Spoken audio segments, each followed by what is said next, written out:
ഈ ആരാധനയിലുടനീളം ഞങ്ങളോട് നീ സംസാരിക്കണമേ എന്ന് പ്രാർത്ഥിക്കുന്നു.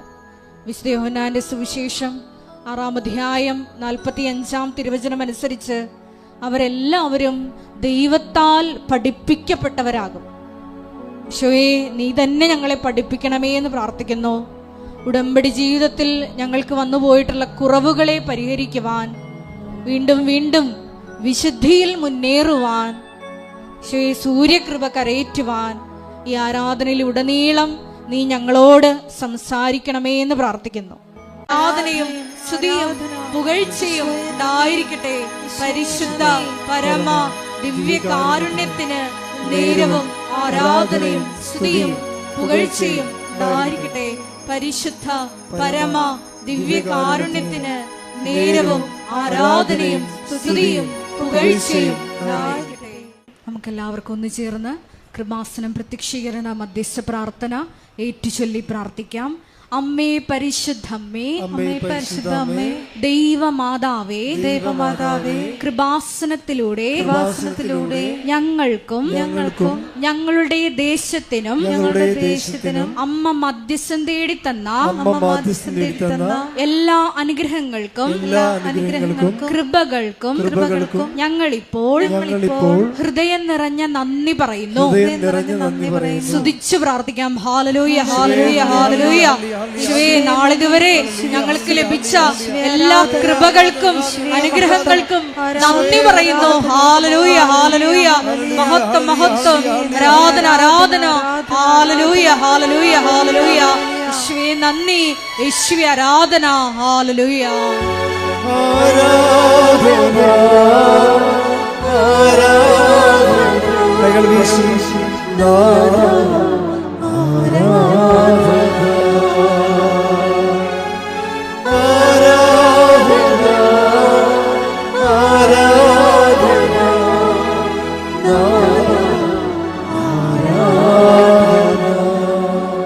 പരിശുദ്ധ പരമ ദിവ്യകാരുണ്യത്തിന്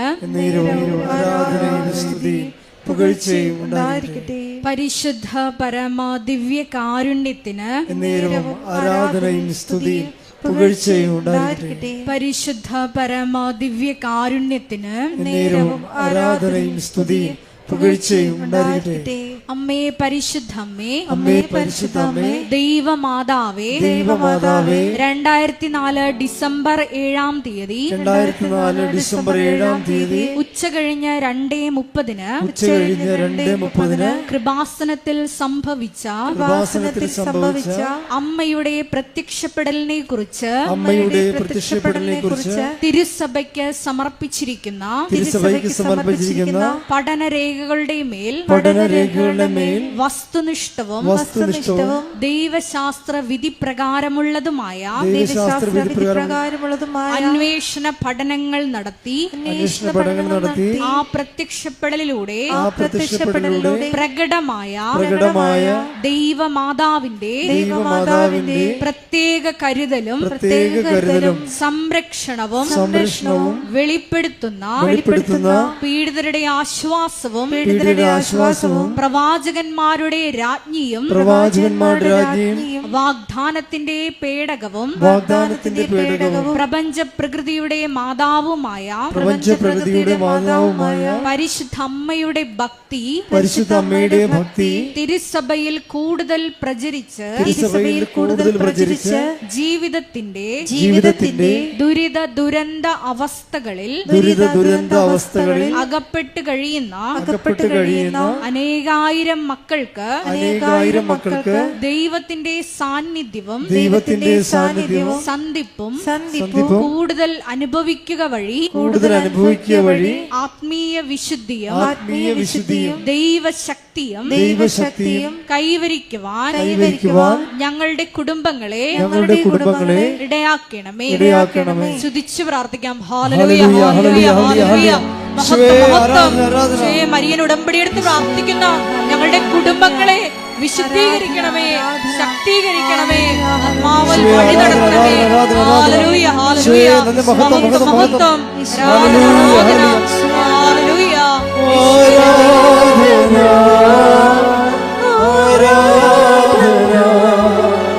പരിശുദ്ധ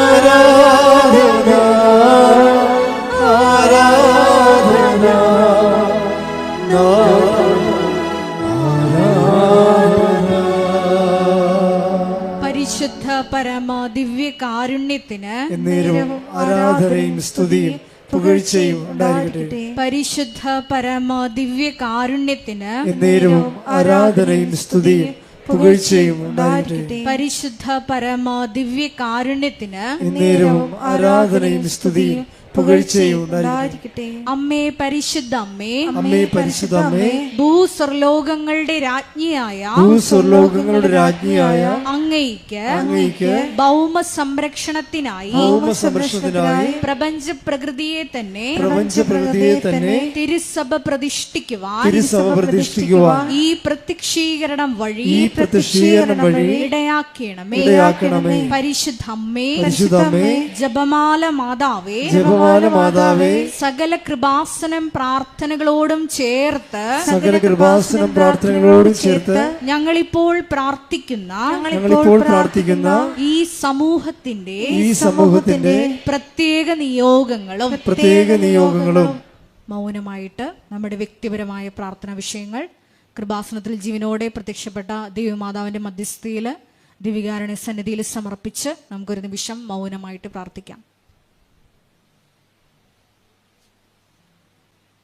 അമ്മയുടെ പ്രത്യക്ഷീകരണത്തിന്റെ ഈ അനുഗ്രഹവേളയിൽ ഞങ്ങൾക്ക് സാധിച്ചു തരുവാൻ കനിയണമേ. ആമേൻ. ഒരിക്കൽ കൂടി ധ്യാനം നയിക്കുവാൻ പോകുന്ന ഉപാസനത്തിന്റെ സ്ഥാപക ഡയറക്ടറായ ബഹുമാനപ്പെട്ട വിപുലോത്സവത്തിനെ ഞങ്ങൾക്കാരിൽ സമർപ്പിച്ച് പ്രാർത്ഥിക്കാം. ഞങ്ങൾക്ക് ആവശ്യമായിട്ടുള്ള വചനങ്ങൾ നൽകണമേ എന്ന് പ്രാർത്ഥിക്കുന്നു. വചനത്താൽ ഞങ്ങളെ വിശദീകരിക്കണമേ എന്ന് പ്രാർത്ഥിക്കുന്നു. വഴി നടക്കണമേ എന്ന് പ്രാർത്ഥിക്കുന്നു.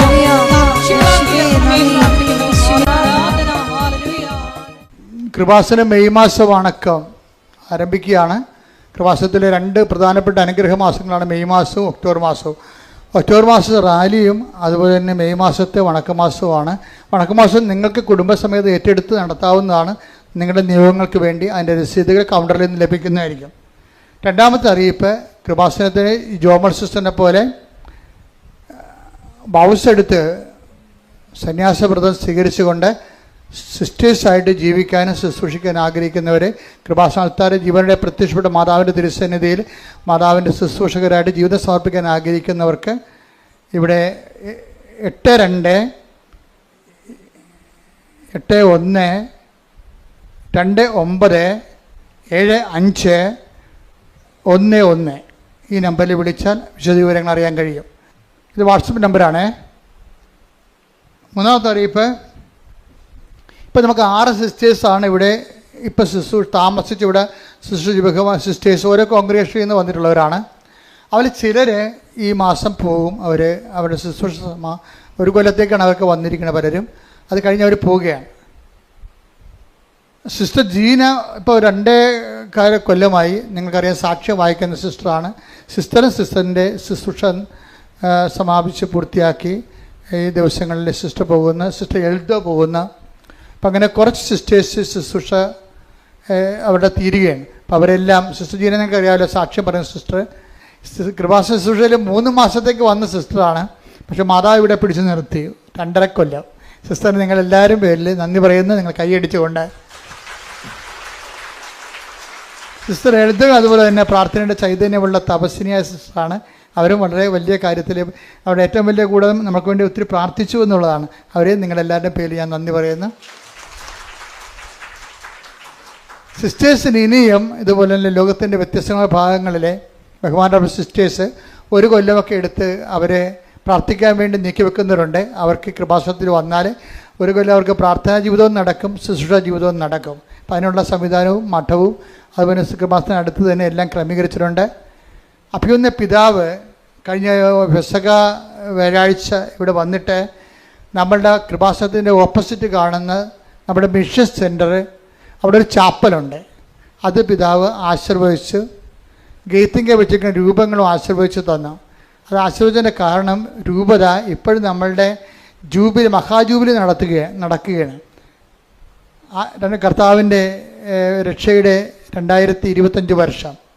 അപ്പം അതിനോടനുബന്ധിച്ച് കൊണ്ടുള്ള ജൂബിലിക്ക് ഇത് ജൂബിലിയുടെ ആശീർവദിച്ച ചാപ്പല്, കൃപാസനം, ധ്യാനകേന്ദ്രം, അതിന് വിമോചനത്തിനുള്ള ഒരു സ്ഥലമായി രൂപത മെത്രാൻ പ്രഖ്യാപിച്ചിട്ടുണ്ട്. അപ്പോൾ തീർത്ഥാടകർ വരുന്നവർക്ക് ഇവിടെ കുമ്പസാരിക്കാനും ദണ്ഡവിമോചനം പ്രാപിക്കാനുള്ള അവസരങ്ങളുണ്ട്.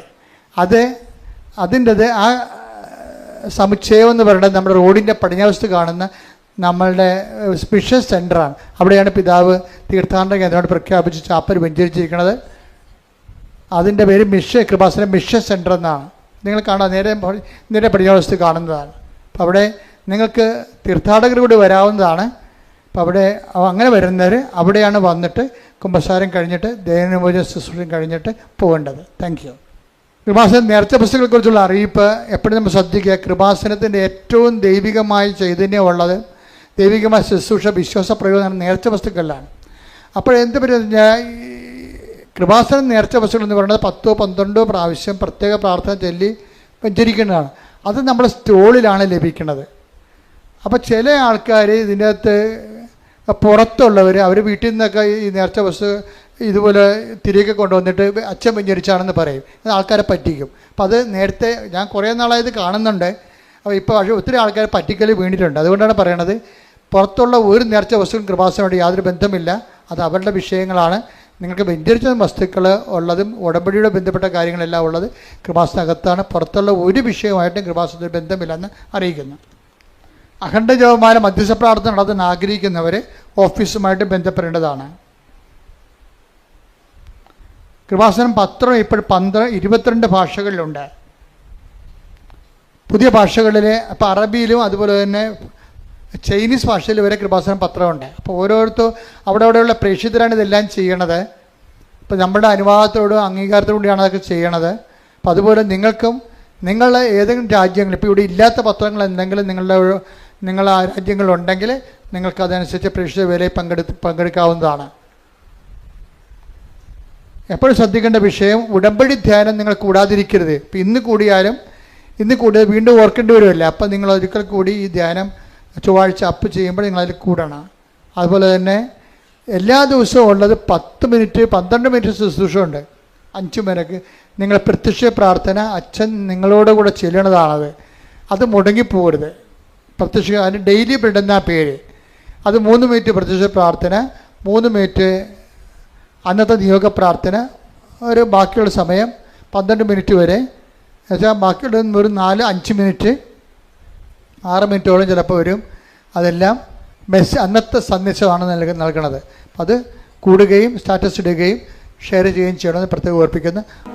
പരിശുദ്ധ പരമദിവ്യകാരുണ്യത്തിന് ആരാധനയും സ്തുതിയും പുകഴ്ചയും ഉണ്ടായിരിക്കട്ടെ. പരിശുദ്ധ പരമദിവ്യകാരുണ്യത്തിന് ആരാധനയും സ്തുതിയും പുകഴ്ചയും ഉണ്ടായിരിക്കട്ടെ.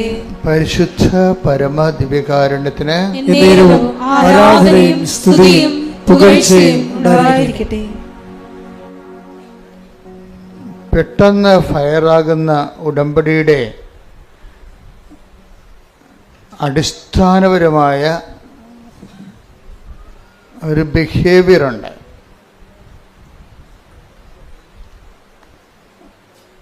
ഉടമ്പടിയുടെ പെട്ടെന്ന് ഫയറാകുന്ന, പെട്ടെന്ന് ദീപ്തമാകുന്ന ഉടമ്പടിക്ക്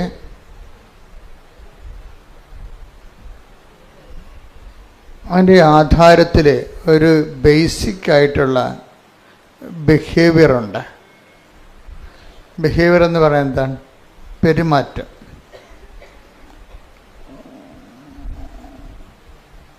നിങ്ങൾക്ക് ഉടമ്പടി പെട്ടെന്ന് ഉടമ്പടിയിലേക്ക് ചാലുവാകണമെങ്കിൽ ആദ്യം ഒന്ന് ശ്രദ്ധിക്കേണ്ട കാര്യം, ഉടമ്പടി വിഹിതമായ ഒരു പെരുമാറ്റം കരുപ്പിടിപ്പിക്കാൻ ശ്രദ്ധയുണ്ടാകണം, അറ്റൻഷൻ. സഭാപ്രസംഗിയാണ് 5:1. വായിച്ചോളൂ. ശ്രുതിക്കട്ടെ. ഹല്ലേലൂയ ഹല്ലേലൂയ, ഹല്ലേലൂയ, ഹല്ലേലൂയ.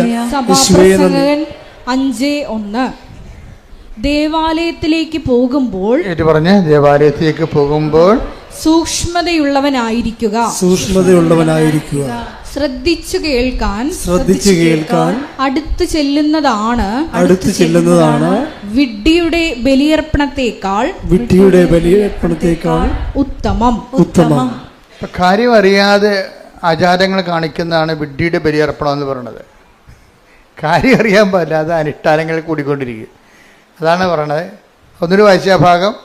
ദേവാലയത്തിലേക്ക് പോകുമ്പോൾ ദേവാലയത്തിലേക്ക് പോകുമ്പോൾ സൂക്ഷ്മതയുള്ളവനായിരിക്കുക, സൂക്ഷ്മതയുള്ളവനായിരിക്കുക, ശ്രദ്ധിച്ചു കേൾക്കാൻ ശ്രദ്ധിച്ചു കേൾക്കാൻ അടുത്തു ചെല്ലുന്നതാണ് അടുത്തു ചെല്ലുന്നതാണ് വിഡ്ഢിയുടെ ബലിയർപ്പണത്തേക്കാൾ ഉത്തമം.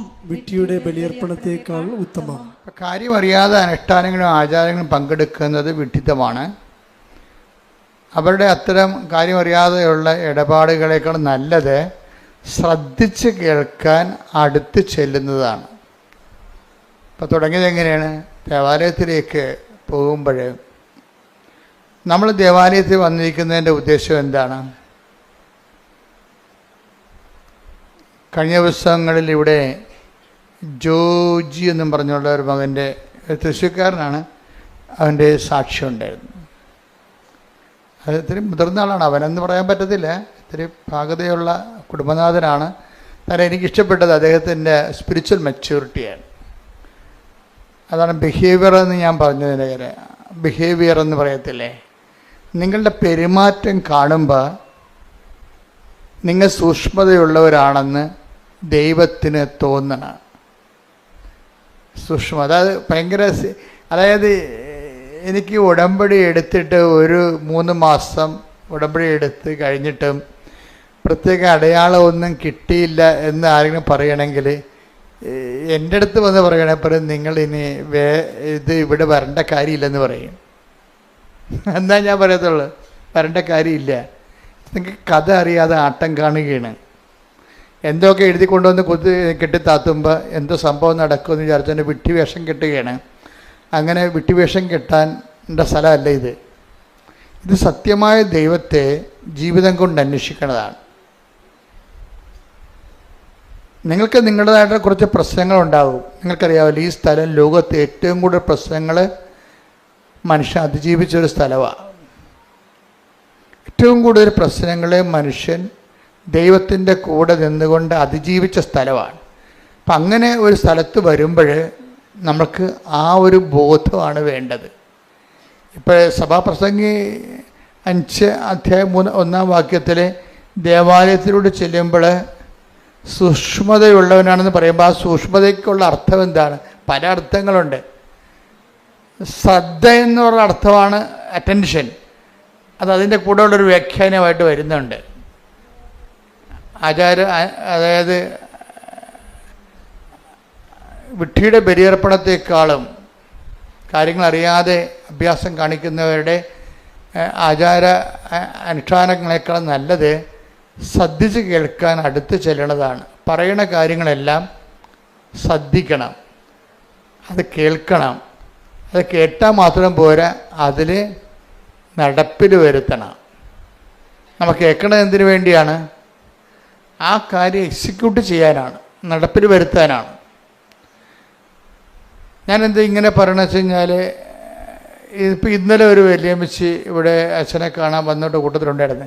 ഞാനോട് പറഞ്ഞ് നിങ്ങളുടെ ഉടമ്പടി ഓക്കെ അല്ലെന്ന് പറഞ്ഞ്.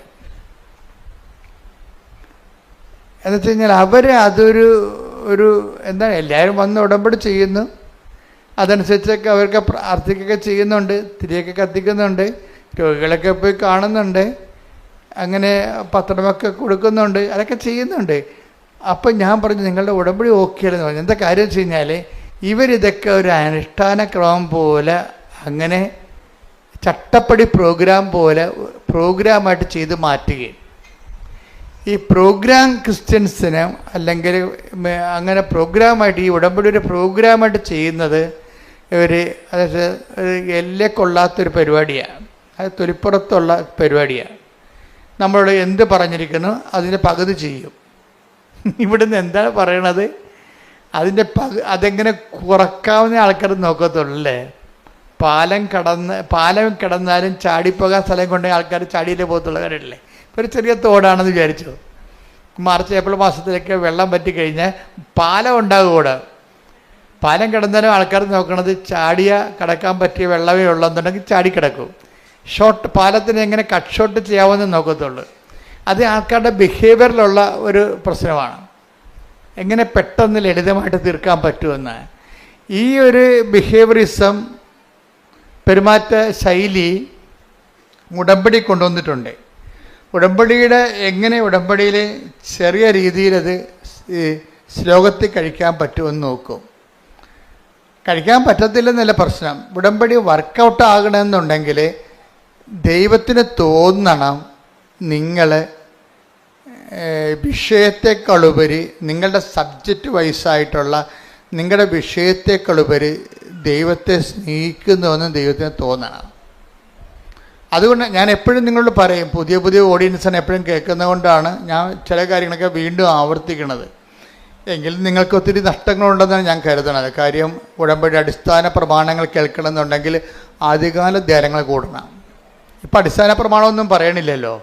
ഉടമ്പടി ഒത്തിരിയേറെ മച്ചുറായത് കാരണം ഈ ഗ്രോത്ത് റിട്രീറ്റുകളാണ് നടക്കുന്നത്. അതായത് 3 പുതുക്കിയവർക്ക് 4 പുതുക്കിയവർക്കുള്ള ക്ലാസ്സുകളാണ് ഇപ്പോൾ നടക്കുന്നത്. ആദ്യമായിട്ട് നമസ്തേ എന്നും പറഞ്ഞ് വന്ന് ഉടമ്പടി എടുക്കുന്നവർക്ക് വേണ്ട സംഭവങ്ങൾ ഇപ്പം കിട്ടണില്ല. കാര്യം റിപ്പറ്റീഷൻ വരണതുകൊണ്ടാണ്. അതിപ്പോൾ നിങ്ങൾ പുതിയ ആൾക്കാർ എന്താ ചെയ്യേണ്ടത്? പുതിയ ആൾക്കാർ പഴയ ധ്യാനങ്ങൾ കൂടണം. ഇതുമായിട്ട് രക്ഷപ്പെട്ടു പോകാൻ ഉദ്ദേശിക്കുന്നുണ്ടെങ്കിൽ പഴയ ധ്യാനങ്ങൾ കൂടണം. ഈ ഒരു കാലഘട്ടം എന്ന് പറയുന്നത് നല്ലൊരു കാലഘട്ടമാണ്. പണ്ട് പഴയ ധ്യാനങ്ങൾ കൂടണമെന്നൊക്കെ പറഞ്ഞു കഴിഞ്ഞാൽ ഒരു 10-20 കൊല്ലം മുമ്പ് പറഞ്ഞു കഴിഞ്ഞാൽ നിങ്ങൾ ഇവിടെ വരണം, അത് റെക്കോർഡ് ചെയ്തെടുത്തുകൊണ്ട് പോകണം, അത് പണ്ട് CD ആക്കണം, CD പ്ലെയറിലിട്ട് കേൾക്കണം. ഇപ്പം അങ്ങനെയൊന്നുമില്ല. ഇപ്പം മൊബൈലിൽ എല്ലാ സംഭവമുണ്ട്. സെക്കൻഡുകൾക്കുള്ളിൽ പഴയ ധ്യാനം കിട്ടും. അപ്പോൾ നമ്മൾക്ക് സംബന്ധിച്ചിടത്തോളം സാങ്കേതികത കാരണം ഒത്തിരി വളർന്ന കാരണം ഇത് വളരെ ഫെദർ ടച്ച് ഫിംഗർ ടച്ചിലായിട്ടുണ്ട്. ഇന്ന് തൊട്ടാൽ മതി കിട്ടും. പക്ഷെ തൊടാനുള്ള ഒരു നമ്മുടെ ഭാഗത്തു നിന്നുള്ള ഇൻവെസ്റ്റ്മെൻ്റ് ഉണ്ട്. ഇതൊരു ഇൻവെസ്റ്റ്മെൻറ്റ് ഒരു സീരിയസ് ആയിട്ടുള്ള പ്രശ്നമാണ്. ചില ആൾക്കാർക്ക് രാവിലെ ഉടമ്പടി എന്ന് പറയുമ്പോൾ ചിലപ്പോൾ രാവിലെ ഒരു പ്രാർത്ഥന പ്രാർത്ഥിച്ചാൽ പിന്നെ ഉടമ്പടി മറന്നു പോകും. മറവി ക്രിസ്ത്യാനി ഭയങ്കരമാണ്, മറവി മനുഷ്യർ ഭയങ്കരമാണ്. രാവിലെ ഒരു പ്രാർത്ഥന പ്രാർത്ഥിക്കും, പറ്റുമെങ്കിൽ അച്ഛൻ്റെ ആ ഡെയിലി ബ്രെഡൊന്ന് കൂടും. പിന്നെ ആ ദിവസം ചിലപ്പോൾ ഒന്നും ചെയ്യത്തില്ല. എന്ന് വെച്ച് കഴിഞ്ഞാൽ പിന്നെ ചിലർ വൈകുന്നേരത്തെ സന്ധ്യാപ്രാർത്ഥനയും ഉടമ്പടി പ്രാർത്ഥനയും ചെല്ലും. ഇതിൻ്റെ ഇടയ്ക്ക് ബാക്കി ഈ ഉടമ്പടി ഒരു ജീവിത രീതി ആയത് കാരണം ഈ പകലാണ് ഇത് ഉടമ്പടി മുഴുവനും ഉടമ്പടി ഒരു ജീവിതമാണ്. അപ്പം നമ്മുടെ റിസ്ക് എന്ന് പറയുന്നത് ദൈവത്തെ ബോധ്യപ്പെടുത്തണം. എന്താണ്? എൻ്റെ മക്കൾ കേൾക്കുന്നുണ്ട്, അച്ഛൻ പണ്ട് സീരിയസ് ആയിട്ടുള്ള കാര്യമാണ് ഞാൻ പറയണത്. നിങ്ങൾ ഒത്തിരി കാര്യം എഴുതിയിടണമല്ല പ്രശ്നം, എഴുതിയിടേണ്ട ഇരട്ടി നടക്കും. പക്ഷേ നിങ്ങൾ ആ ഉടമ്പടിയുടെ കാര്യത്തിൽ എനിക്ക് മനസ്സിലായത് ഇതിൻ്റെ ഏറ്റവും വലിയ റിസ്ക് എന്താണെന്നറിയാവോ? ഉടമ്പടിയുടെ റിസ്ക് എന്ന് പറഞ്ഞാൽ എന്താണ്? ഏറ്റവും സീരിയസ് ആയിട്ടുള്ള പ്രശ്നം ഉടമ്പടിയിലാണ്. ഒന്ന്, നമ്മൾ ഉടമ്പടിയിലാണെന്ന് നമ്മളെ തന്നെ ആദ്യം ഒന്ന് ബോധ്യപ്പെടുത്തിയെടുക്കണം. അത് വലിയ പാടാണ്. രണ്ടാമത്, ഉടമ്പടിയിലാണെന്നുള്ള ദൈവത്തെ ബോധ്യപ്പെടുത്തിയെടുക്കണം. അത് കുറച്ചുകൂടി എളുപ്പമാണ്. അച്ഛൻ പറഞ്ഞ മനസ്സിലായില്ലേ? ഒന്നാമത്തെ എന്താണ്? നമ്മൾ ഉടമ്പടിയിലാണെന്ന് നമ്മളെ ബോധ്യപ്പെടുത്തിയെടുക്കണം. അത് പാടാണ് ശരിക്കും.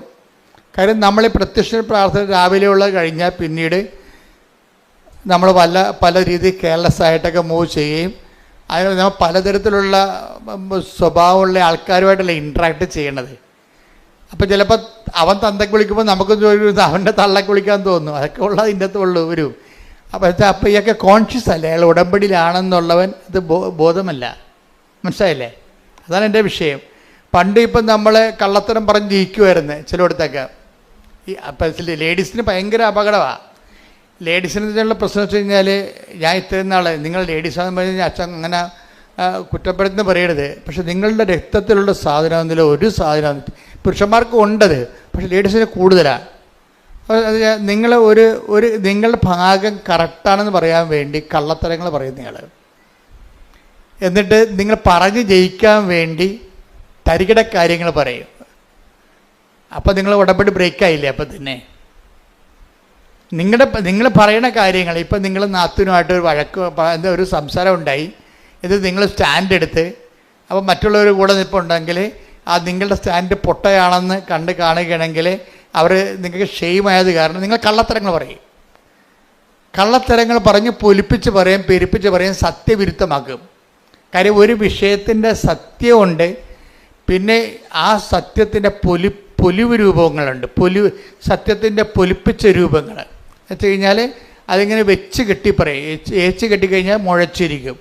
അപ്പോൾ എപ്പോഴും ഇതിൻ്റെ അകത്ത് വരുന്ന വിഷയം സത്യത്തിൻ്റെ പൊലിവ് രൂപങ്ങൾ, അത് നുണയാണ് ശരിക്കും പറഞ്ഞാൽ. മനസ്സിലായില്ലേ? ഇല്ലാത്ത കാര്യം നമ്മുടെ സ്റ്റാൻഡ് ക്ലിയർ ചെയ്യാൻ വേണ്ടി ഉണ്ടാക്കി വലിപ്പത്തിൽ പറയും. അതെല്ലാം ലേഡീസിന് കുറേ പ്രശ്നങ്ങളുള്ളതാണ് ഇതിൻ്റെ അകത്ത്. നമ്മളറിയാതെ പോവുകയാണ് ശരിക്കും പറഞ്ഞാൽ.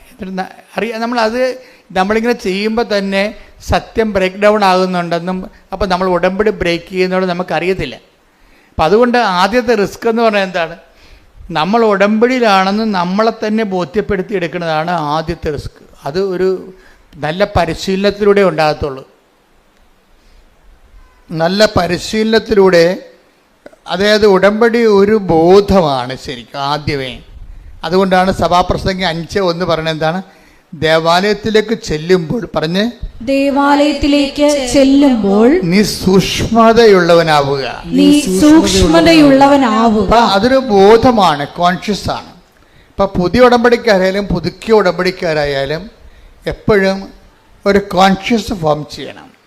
ഈ കോൺഷ്യസ് ഫോം ചെയ്യാൻ വേണ്ടിയാണ് ഉടമ്പടി കാശുരൂപം നെഞ്ചത്ത് കെട്ടി തന്നിരിക്കുന്നത്.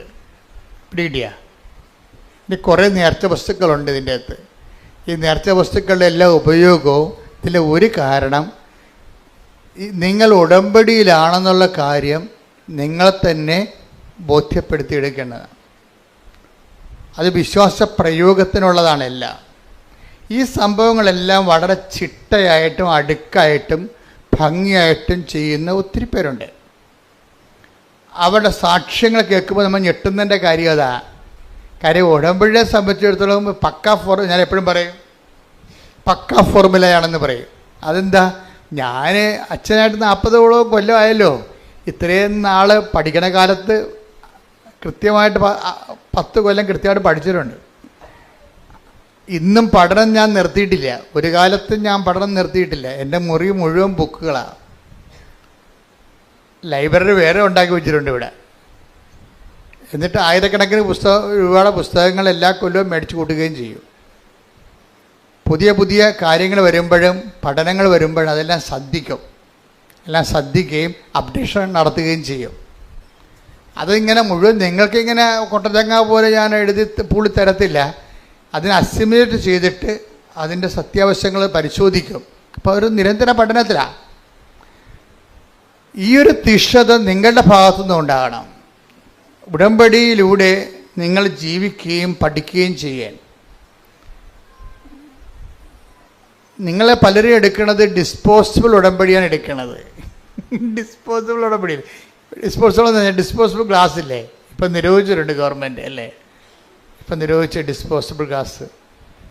അത് കാപ്പി കുടിച്ചിട്ട് ഗ്ലാസ് എടുത്ത് എറിഞ്ഞ് ഡിസ്പോസ് ചെയ്ത് കളയും.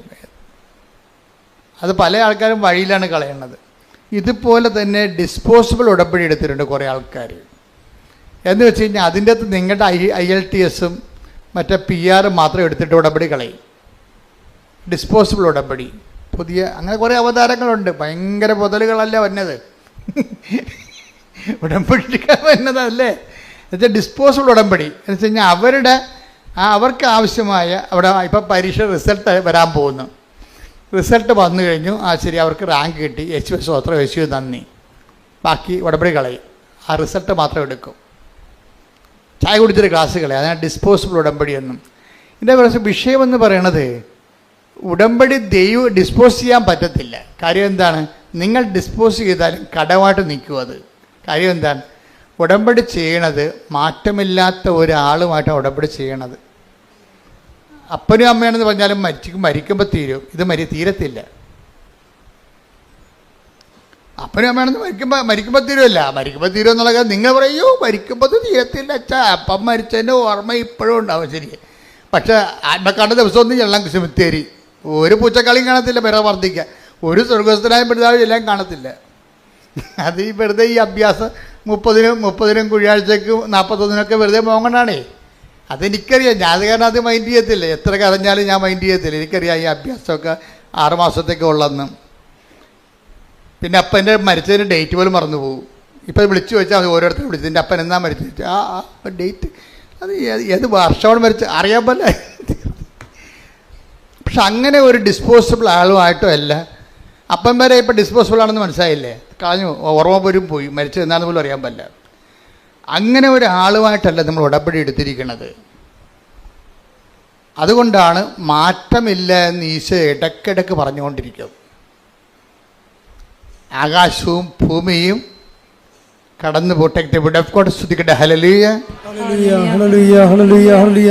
യേശുവേ നന്ദി. ഹല്ലേലൂയ ഹല്ലേലൂയ ഹല്ലേലൂയ ഹല്ലേലൂയ ഹല്ലേലൂയ ഹല്ലേലൂയ. യേശുവേ നന്ദി, സ്തുതി സ്തുതി. ഹല്ലേലൂയ ഹല്ലേലൂയ.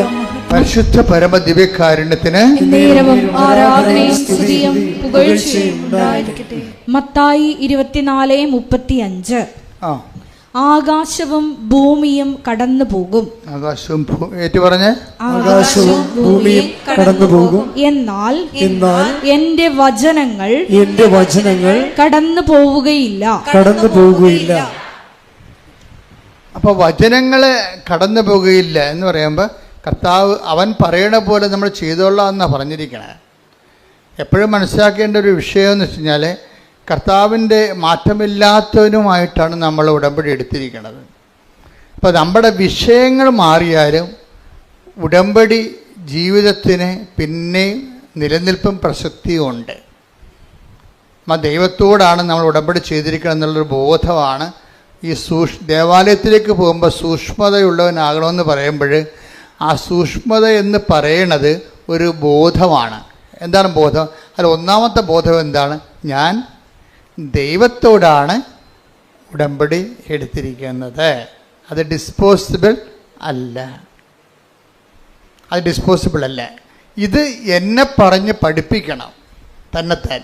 അതാണ് പറയണത് ഉടമ്പടി എന്ന് പറയണത്. എൻ്റെ റിസ്കിൽ ഒന്നാമത്തെ കാര്യം എന്താണ്? ഞാൻ ഉടമ്പടിയിലാണെന്ന് തന്നെ പറഞ്ഞ് പഠിപ്പിക്കുന്നതാണ് എൻ്റെ ഒന്നാമത്തെ റിസ്ക്.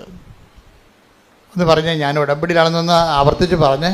ഞാൻ ഉടമ്പടിയിലാണ്, ഞാൻ ഉടമ്പടിയിലാണ്, ഞാൻ ഉടമ്പടിയിലാണ്, ഞാൻ ഉടമ്പടിയിലാണ്. Okay, praise the Lord. Praise the Lord. അപ്പോൾ ഇത് ഇടയ്ക്ക് എല്ലാ ദിവസവും ഒന്ന് പറയണത് നല്ലതായിരിക്കും കേട്ടോ. പ്രത്യേകിച്ച് നിങ്ങൾ കാത്തലിക്സ് കുമ്പസാരിക്കുമ്പോൾ എവിടെയാണ് ഈ ഉടമ്പടി ദിവസങ്ങളിൽ കാര്യം ഒരു അവിശുദ്ധമായൊരു വ്യക്തിയുമായിട്ട് ദൈവത്തിന് ഉടമ്പടി നിലനിൽക്കാൻ പാടായിരിക്കും.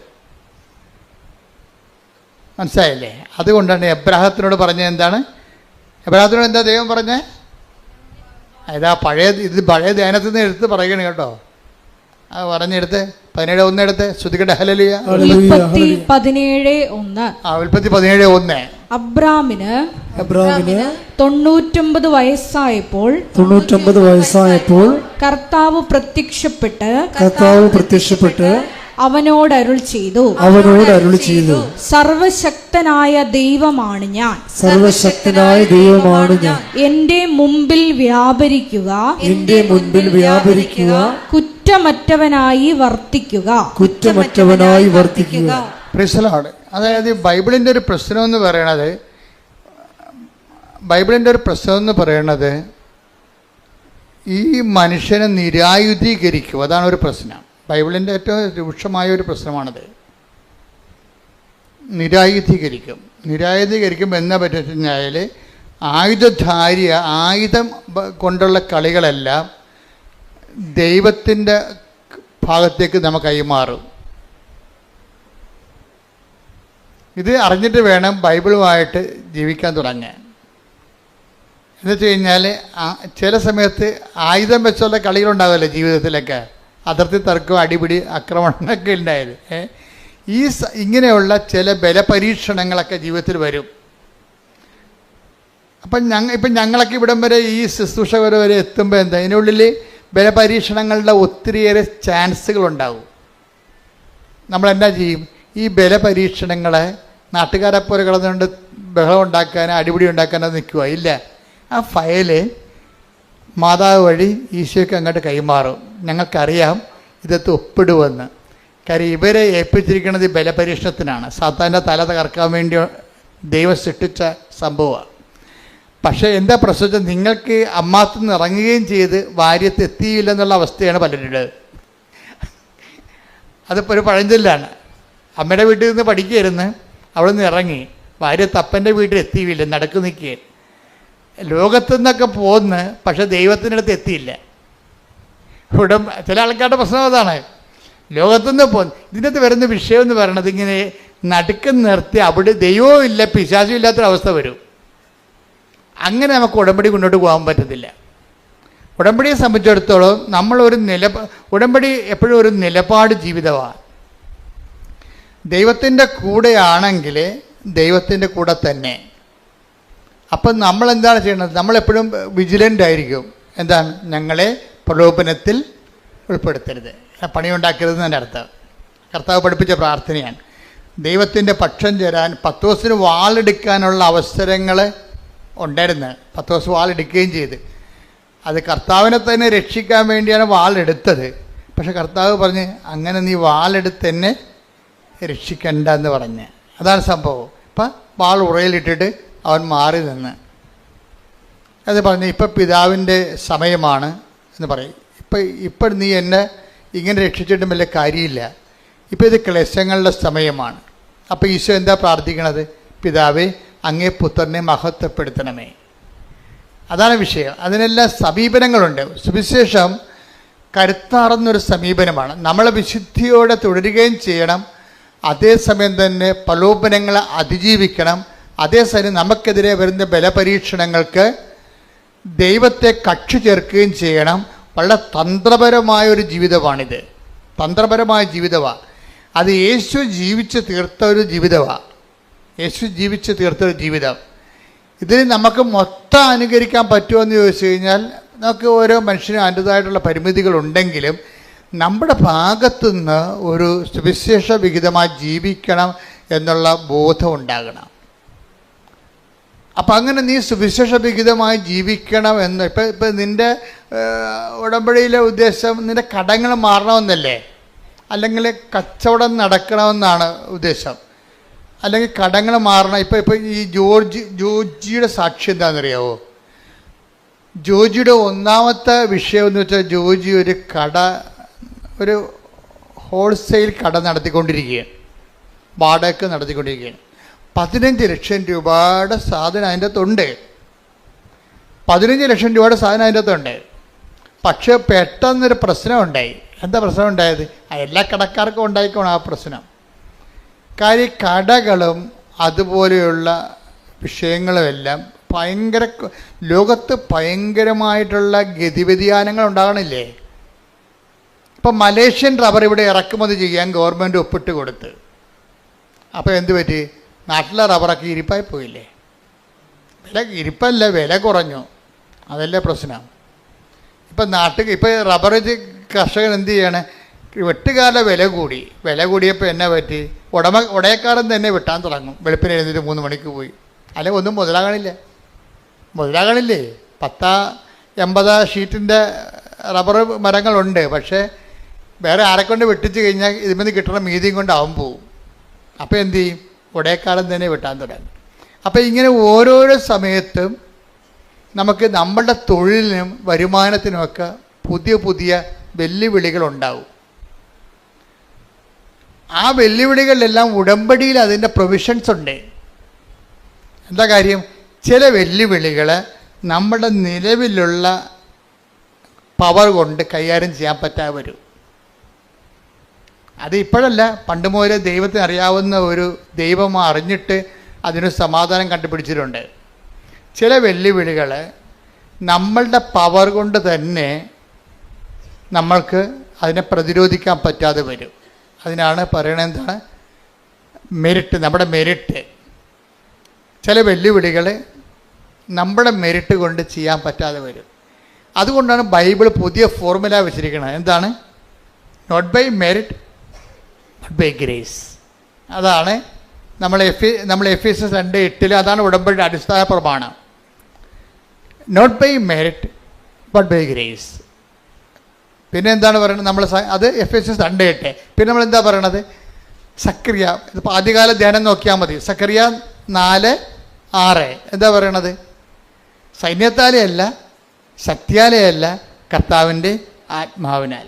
അപ്പം ജീവിതത്തിനെതിരെ വരുന്ന ചില വെല്ലുവിളികൾ നമ്മുടെ ശക്തിയും സൈന്യവും കൊണ്ട്, ആളുകൊണ്ടോ അർത്ഥം കൊണ്ടോ നേരിടാൻ പറ്റത്തില്ല. ഞാൻ ചില സമയത്തൊക്കെ നോക്കുമ്പോഴേ ഈ ചില പെരുമ്പാമ്പൊക്കെ കഴിഞ്ഞ ദിവസങ്ങളിൽ ഞാനൊരു വീഡിയോ എൻ്റെ ശ്രദ്ധയിൽ കണ്ടോ, അതായത് എന്തോ സീരിയസ് ആയിട്ടുള്ള കാര്യം നോക്കേണ്ട സമയത്ത് വേറൊരു വീഡിയോ കയറി വന്നു. എന്ന് വെച്ച് കഴിഞ്ഞാൽ ഒരു ആമ, ഒരു പട്ടി ഇങ്ങനെ വായിൽ ഇങ്ങനെ വാ പൊളിച്ചുകൊണ്ട് അതിൻ്റെ നാക്കൊക്കെ നീട്ടിക്കൊണ്ട് ഇങ്ങനെ കിതച്ചുകൊണ്ട് ഒരു ആമയുടെ അടുത്ത് നിൽക്കുകയാണ്. കുഞ്ഞാമ അല്ല ഈ നടുത്ത്. അപ്പോൾ ഈ പട്ടി നാക്ക് നീട്ടിക്കൊണ്ട് നിൽക്കുന്ന സംഭവം ആമ എന്തോ അനങ്ങണ പോലെ കണ്ട് ആമ അതിൻ്റെ തോട്ടിൽ നിന്ന് തല വലിച്ച് പുറത്തിട്ടിട്ട് പട്ടിയുടെ നാക്കെ കയറി കടിച്ചവരോട് പട്ടി കിടന്ന് കാറിയിട്ട് പട്ടി പെടുന്ന പാട്. ഒരു കുഞ്ഞാമ കടിച്ചിട്ട് അവൻ കാറിയിട്ട് അതിനെ ആമയുണ്ടെങ്കിൽ പട്ടിയുടെ നാക്കിൽ കടി വിടണമില്ല. ഒരു പ്രത്യേക സിറ്റുവേഷൻസ് എന്ന് പറഞ്ഞാൽ ഈ ജീവിതത്തിൽ ഇതുപോലെ നമ്മൾക്ക് നിസ്സാരമാകുന്ന വിഷയങ്ങൾ കയറി നമ്മളെ വല്ലാതെ അങ്ങോട്ട് പിടിക്കും. ഒരു ആമയാണെന്ന് പറഞ്ഞൊരു പട്ടി ആമ കടിവിട്ടിട്ടല്ല പട്ടിക്ക് പോകാൻ പറ്റത്തുള്ളൂ. അപ്പോൾ നമ്മൾ നിസ്സാരമല്ലെന്നാണ് പട്ടിയും കണ്ടത്. അതാണ് എൻ്റെ വൈകിട്ടെന്നൊക്കെ എൻ്റെ പോയി നിന്നത്. പക്ഷെ അത് കയറി പിടിച്ച്.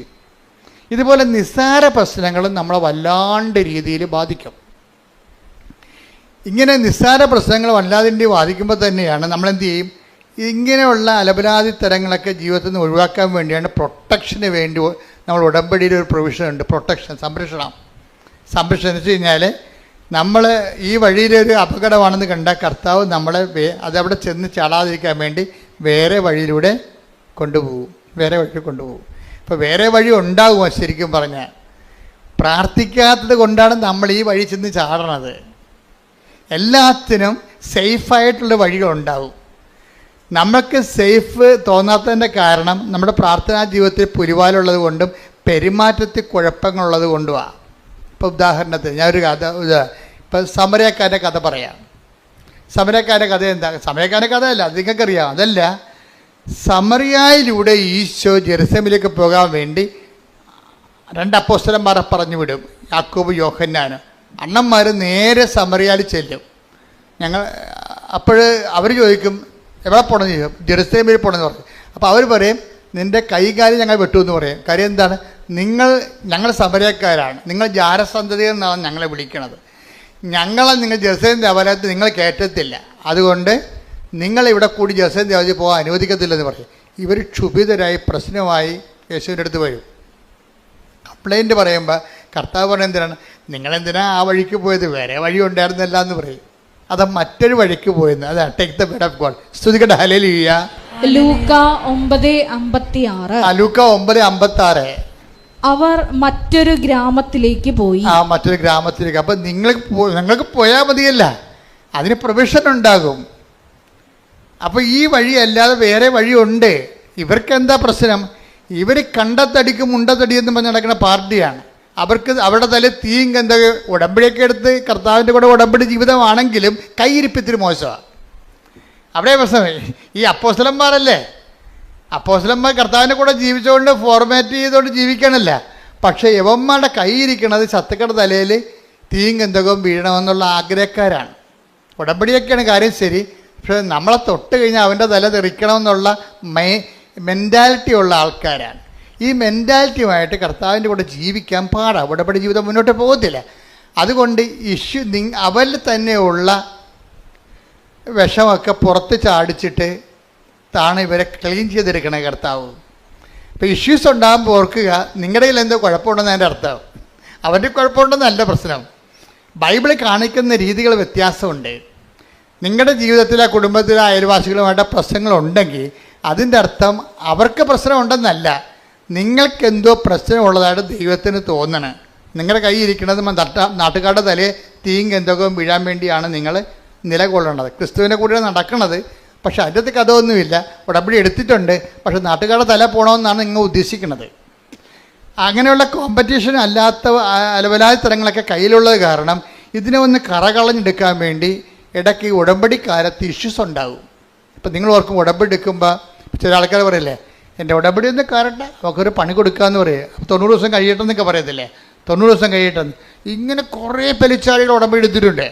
വെച്ച് കഴിഞ്ഞാൽ ആ ഉടമ്പടിക്കാലം കഴിയുമ്പോൾ നിങ്ങൾക്ക് ഇത് എങ്ങനെ വ്രതം പോലെ ഒന്ന് അനുഷ്ഠാനമായിട്ട് തിരിക്കും. ഇതിങ്ങനെ ഈ ഉടമ്പടിക്കാലം ഒന്ന് അനുഷ്ഠാനം പോലെ വെള്ളമടിക്കാതെയും നാട്ടുകാരുടെ മേക്കെട്ട് കയറാതെയൊക്കെ മര്യാദയൊക്കെ ഇങ്ങനെ നല്ല പിള്ള ചമഞ്ഞ് ജീവിക്കും. എന്നിട്ട് ഇവരുടെ ഉള്ളിൽ എന്താണ് കൂട്ടിക്കൂട്ടി വെക്കും പക. എന്നിട്ട് ഉടമ്പടി കഴിയുമ്പോൾ എല്ലാത്തിനും കൂടി ഒറ്റത്തവണ തീർപ്പാക്കും. ഒറ്റത്തവണ തീർപ്പാക്കും. അപ്പം അങ്ങനെ വരുമ്പോഴുണ്ടാകുന്ന പ്രശ്നം എന്ന് വെച്ചാൽ നമ്മൾ ദൈവത്തെ പരീക്ഷിക്കേണ്ട തുല്യമാണ്. അതുകൊണ്ട് ഇങ്ങനെയുള്ള സ്വഭാവം ഉടമ്പടിക്ക് പറ്റാത്ത പേഴ്സണാലിറ്റി ആണെങ്കിൽ ഇടയ്ക്കിടയ്ക്ക് പ്രശ്നങ്ങൾ ഉണ്ടായിക്കൊണ്ടിരിക്കും. ഉടമ്പടി എടുക്കുമ്പോൾ പ്രബടാന്ന് പ്രശ്നങ്ങൾ കൂടുകയാണെങ്കിൽ നിങ്ങൾ ഓർക്കണം, ദൈവതിരുസന്നിധി നിങ്ങൾ ഉടമ്പടിക്ക് കൊള്ളാത്ത പേഴ്സണാലിറ്റി ആണെന്ന്. ദൈവം നിങ്ങളെ പരുവപ്പെടുത്താൻ ഉദ്ദേശിക്കുന്നു. You got the point. മനസ്സിലായില്ലേ? നിങ്ങൾ ഉടമ്പടി എടുത്തതിന് ശേഷം അടിക്കടി പ്രശ്നങ്ങൾ ഉണ്ടാവും. അതിന് മുമ്പ് അതിൻ്റെ അർത്ഥം എന്താണ്? ദൈവം നിങ്ങളെ നോട്ടം വെച്ചിരിക്കുന്നു. എന്താ കാര്യം? നിങ്ങളെ ഉടമ്പടിക്ക് പറ്റാത്ത ഉരുപ്പടിയാണ്. നിങ്ങളെ മുന്നോട്ട് കൊണ്ടുപോകണമെന്നുണ്ടെങ്കിൽ കുറച്ച് പ്രശ്നങ്ങൾ ഉണ്ടാക്കിയിട്ട് നിങ്ങളെ പരുവപ്പെടുത്തി ചിലയിടത്തൊക്കെ തോറ്റു കൊടുക്കേണ്ടി വരും, ചിലയിടത്ത് കർത്താവിനെ പ്രതി ക്ഷമിച്ചു കൊടുക്കേണ്ടി വരും, ചിലയിടത്ത് ശാന്തതയാകേണ്ടി വരും. അതുകൊണ്ടാണ് പറയണത്. ആ വായിച്ച സുഷ്മത ദേവാലയത്തിലേക്ക് പോകും, വിട്ടിയുടെ അതൊന്ന് വായിച്ച്, സഭാപ്രസംഗി 5:1 വായിച്ചേ. ദേവാലയത്തിലേക്ക് പോകുമ്പോൾ പറഞ്ഞ ദേവാലയത്തിലേക്ക് പോകുമ്പോൾ സൂക്ഷ്മതയുള്ളവനായിരിക്കുക, ശ്രദ്ധിച്ചു കേൾക്കാൻ അടുത്തു ചെല്ലുന്നതാണ് വിഡ്ഢിയുടെ ബലിയർപ്പണത്തെക്കാൾ ഉത്തമം.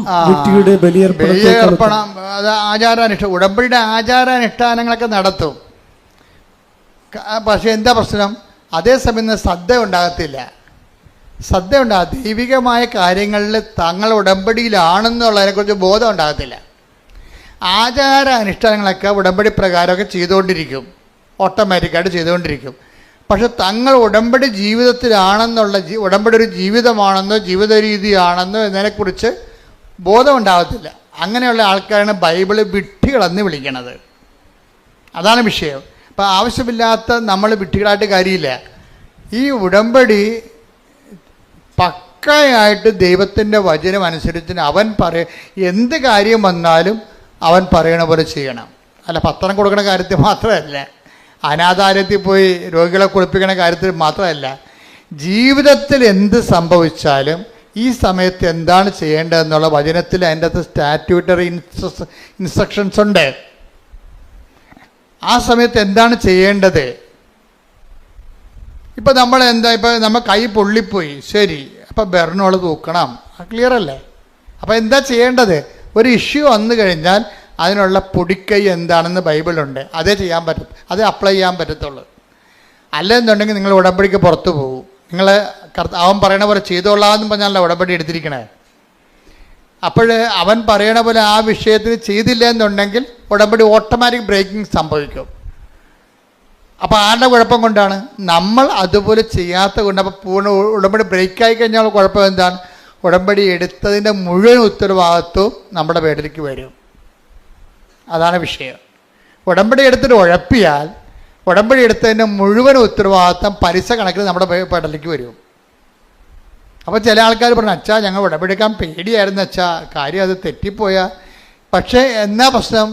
ഇത് വെറുതെ ഉഴപ്പന്മാർക്ക് മാത്രമേ ഇത് പ്രശ്നമുള്ളൂ. അല്ലാത്തൊരു മര്യാദക്ക് ഉടമ്പടി സുന്ദരമായിട്ട് ജീവിച്ചിട്ട് ആയിരക്കണക്കിന് സാക്ഷ്യങ്ങളല്ല യൂട്യൂബിലുള്ളത്. അപ്പം അത് എളുപ്പമുള്ള കാര്യമാണ്. ഞാൻ സംസാരിച്ചുകൊണ്ടിരിക്കുന്ന കാര്യം എല്ലായിടത്തും ജീവിതത്തിൽ ഉഴപ്പിയിട്ടുണ്ട്. ആ പാരമ്പര്യം അനുസരിച്ച് ഇവിടെ വന്ന് ഉഴപ്പും. അതാണ് പ്രശ്നം. നിങ്ങൾ ജീവിതം മൊത്തം ഉഴപ്പിയ പാർട്ടി ആയിരിക്കും. പക്ഷെ നിങ്ങൾ ഉടമ്പടി എടുക്കുമ്പോഴെങ്കിലും നിങ്ങളുടെ ആ സ്വഭാവം ഒന്ന് മാറ്റി വെക്കണം, നല്ലതായിരിക്കും. എന്തെടുത്താലും പകുതിയാക്കത്തില്ല. കുറേ പേരും തുടങ്ങി വെക്കും. ആദ്യം ചായക്ക തുടങ്ങും, അത് പകുതിയാക്കാതെ നാട്ടുകാരെ കാര്യം കൊണ്ടുപോകും. പിന്നെ പശു വളർത്തൽ തുടങ്ങും, അത് പിന്നെ കുറച്ച് കഴിയുമ്പോൾ അത് ഒഴിവാക്കും. ഇങ്ങനെ കുറേ തുടങ്ങി പകുതിക്ക് ഇട്ട് വസ്തു വിറ്റുമാറ്റി തെണ്ടികളായ ആൾക്കാർ നാട്ടിലുണ്ട്. എന്താ കാര്യം? ഒന്നിനകത്തും കോൺസെൻട്രേറ്റ് ചെയ്യത്തില്ല, ഒരു സാധനത്തിലും കോൺസെൻട്രേറ്റ് ചെയ്യത്തില്ല. വീട്ടിൽ കോഴിയും പശുവിനൊക്കെ വിട്ടിട്ടും പുള്ളി രാഷ്ട്രീയത്തിൻ്റെ മെമ്പറാകാൻ വേണ്ടി നടക്കും. പിന്നെ എങ്ങനെ ഇതൊക്കെ ജീവിക്കണത്? അങ്ങനെ ആൾക്കാരെ കണ്ടിട്ടില്ലേ നിങ്ങൾ? വീട്ടിൽ കുറേ കാര്യങ്ങൾ തുടങ്ങി വെക്കും, എന്നിട്ട് കുറച്ച് കഴിയുമ്പോൾ രാഷ്ട്രീയത്തെക്കാരെ ആരെങ്കിലും കാണുകയാണെങ്കിൽ പിന്നെ അതിൻ്റെ പുറകെ നടക്കും, വീട്ടിൽ നിൽക്കത്തുമില്ല. ഇതെന്നുവെച്ചാൽ ഈ ജീവികളൊക്കെ വളരണമെന്നുണ്ടെങ്കിൽ സമയാസമയങ്ങളിൽ മരുന്നും ഭക്ഷണമൊക്കെ കൊടുക്കാതെ വളരത്തില്ല. ഇതിനാണ് ശ്രദ്ധ എന്ന് പറയുന്നത്. ഉടമ്പടി നിങ്ങൾ പോകണമെങ്കിൽ ഉടമ്പടിയുടെ ഒരു ശ്രദ്ധയുണ്ട്, ശ്രദ്ധയുള്ള ജീവിതമുണ്ട്. എനിക്ക് തോന്നുന്നത് ഒരു 70% പേർക്ക് ഈ ശ്രദ്ധയുണ്ട്. ഞാൻ ഈ 30% ടാർഗറ്റ് ചെയ്യണത്. കാര്യം എനിക്ക് നിങ്ങളുടെ സാക്ഷ്യം കൊണ്ട് മുതലാകണില്ല, അതുകൊണ്ടാണ്. കാര്യം ഉടമ്പടി ഒരു പെർഫെക്റ്റ് ഫോർമുലയാണ്. അത് ഒരുമാതിരിപ്പെട്ട ഏത് മന്ദബുദ്ധിയും അതൊന്ന് ആക്ടിവേറ്റ് ചെയ്താൽ നല്ല റിസൾട്ട് വരേണ്ടതാണ്. ചില ആൾക്കാർക്ക് 2 പ്രാവശ്യം പുതുക്കിയിട്ടും 0 റിസൾട്ടാണ്. 2 പ്രാവശ്യം പുതുക്കി, പക്ഷേ 0 റിസൾട്ടാണ്. എന്താ കാര്യം? ഞാൻ നേരത്തെ പറയാറുള്ള പോലെ വവ്വാല് കടിച്ച അത്തിക്കാ പോലെയാണ്. പകുതി കടിക്കും, എല്ലാ പഴുത്തരും കയറി കടിക്കും, ഒരെണ്ണം മുഴുവനായിട്ട് തിന്നത്തില്ല, മൊത്തം താഴെ കിടക്കണം കാണാം. എല്ലാ പഴൻ്റെയൊക്കെ സ്വഭാവമാണ്, കണ്ണും മൂക്കും കാണാൻ പാടില്ലാതെ കണ്ട പഴത്തെ എല്ലാം കയറി കടിക്കും. എന്നിട്ട് പഴുത് തിന്ന് കഴിയുമ്പോൾ അത് താഴെ പോകും. എന്ന് വെച്ചാൽ എല്ലാത്തിനെയും പകുതി ചെയ്യും. ഉടമ്പടിയുടെ എല്ലാത്തിൻ്റെയും പകുതി ചെയ്യും. ഒന്ന് പ്രാർത്ഥിച്ച്, കർത്താവ് ദൈവമേ, പൂർണ്ണമായ ദൈവസ്നേഹത്തോടെ പൂർണ്ണ ഉടമ്പടി ചെയ്ത് ഉടമ്പടി ദൈവ പൈതലിന്റെ പെരുമാറ്റ രീതിയോടെ സുവിശേഷ ജീവിതം നയിക്കാൻ ഞങ്ങളെ സഹായിക്കണമേ. ശ്രദ്ധിക്കട്ടെ,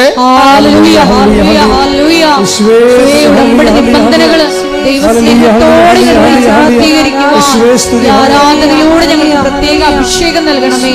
അതെന്താ പറഞ്ഞതെന്ന് വെച്ച് കഴിഞ്ഞാൽ ഇടയ്ക്കൊന്ന് ഇട്ട് കളയരുത്. അത് ഇതിൻ്റെ ഒരു പ്രോസസ്സിംഗ് എന്ന് പറയണത്, നിങ്ങളിപ്പോൾ ഞാൻ ജോജിയുടെ കഥ പറഞ്ഞില്ലേ, ജോജിയുടെ കുറേ സാക്ഷ്യങ്ങൾ, ഒറ്റ ശ്വാസത്തിൽ 4 നല്ല സാക്ഷ്യങ്ങളാണ് അത് പറയുന്നത്.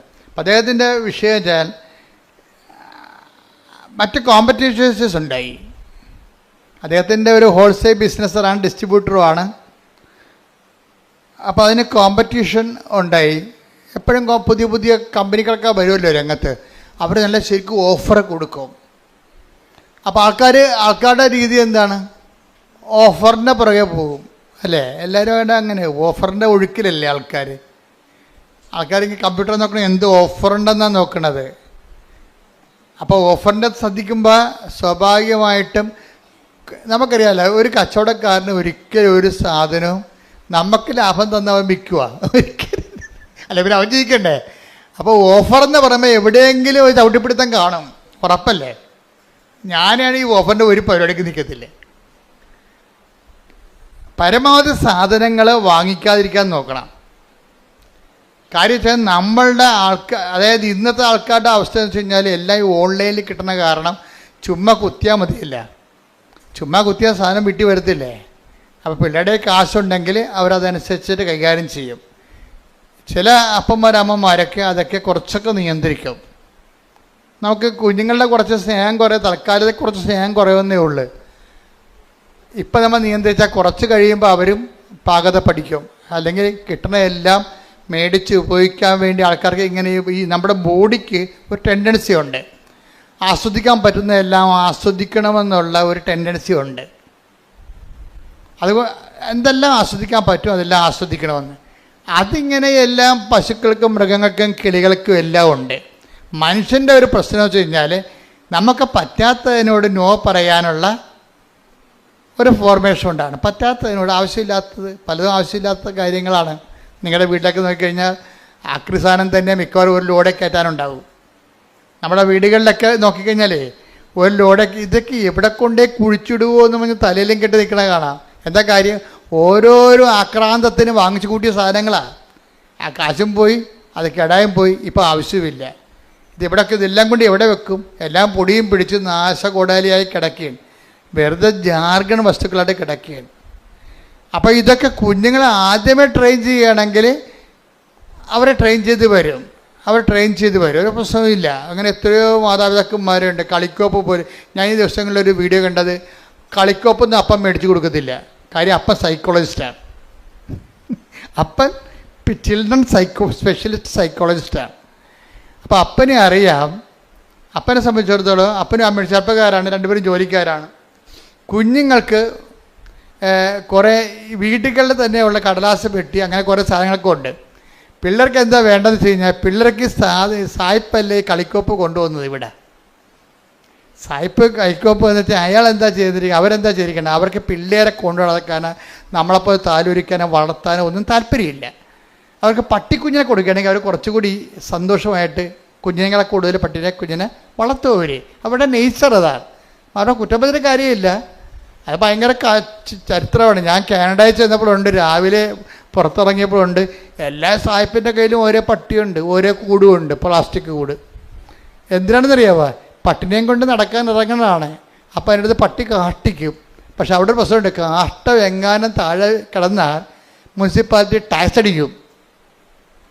അത് കാരണം ആളുടെ പട്ടിയുടെ കാഷ്ടമാണ് താഴെ വഴിയെ പോണത്, അയാൾ തന്നെ അത് കോരിയെടുക്കണം. എന്നിട്ട് അവർ കൊണ്ടുവന്നൊരു ഡസ്റ്റ്ബിന്നിലിടും. ഇതെല്ലാം കൂടി കൊണ്ടുവന്നിട്ട് മുനിസിപ്പാലിറ്റി പട്ടിത്തിടം കൊണ്ടുപോകും. അത് അവരുടെ ലൈഫിൻ്റെ ഭാഗമായിട്ടാണ് അത് വന്നിരിക്കുന്നത്.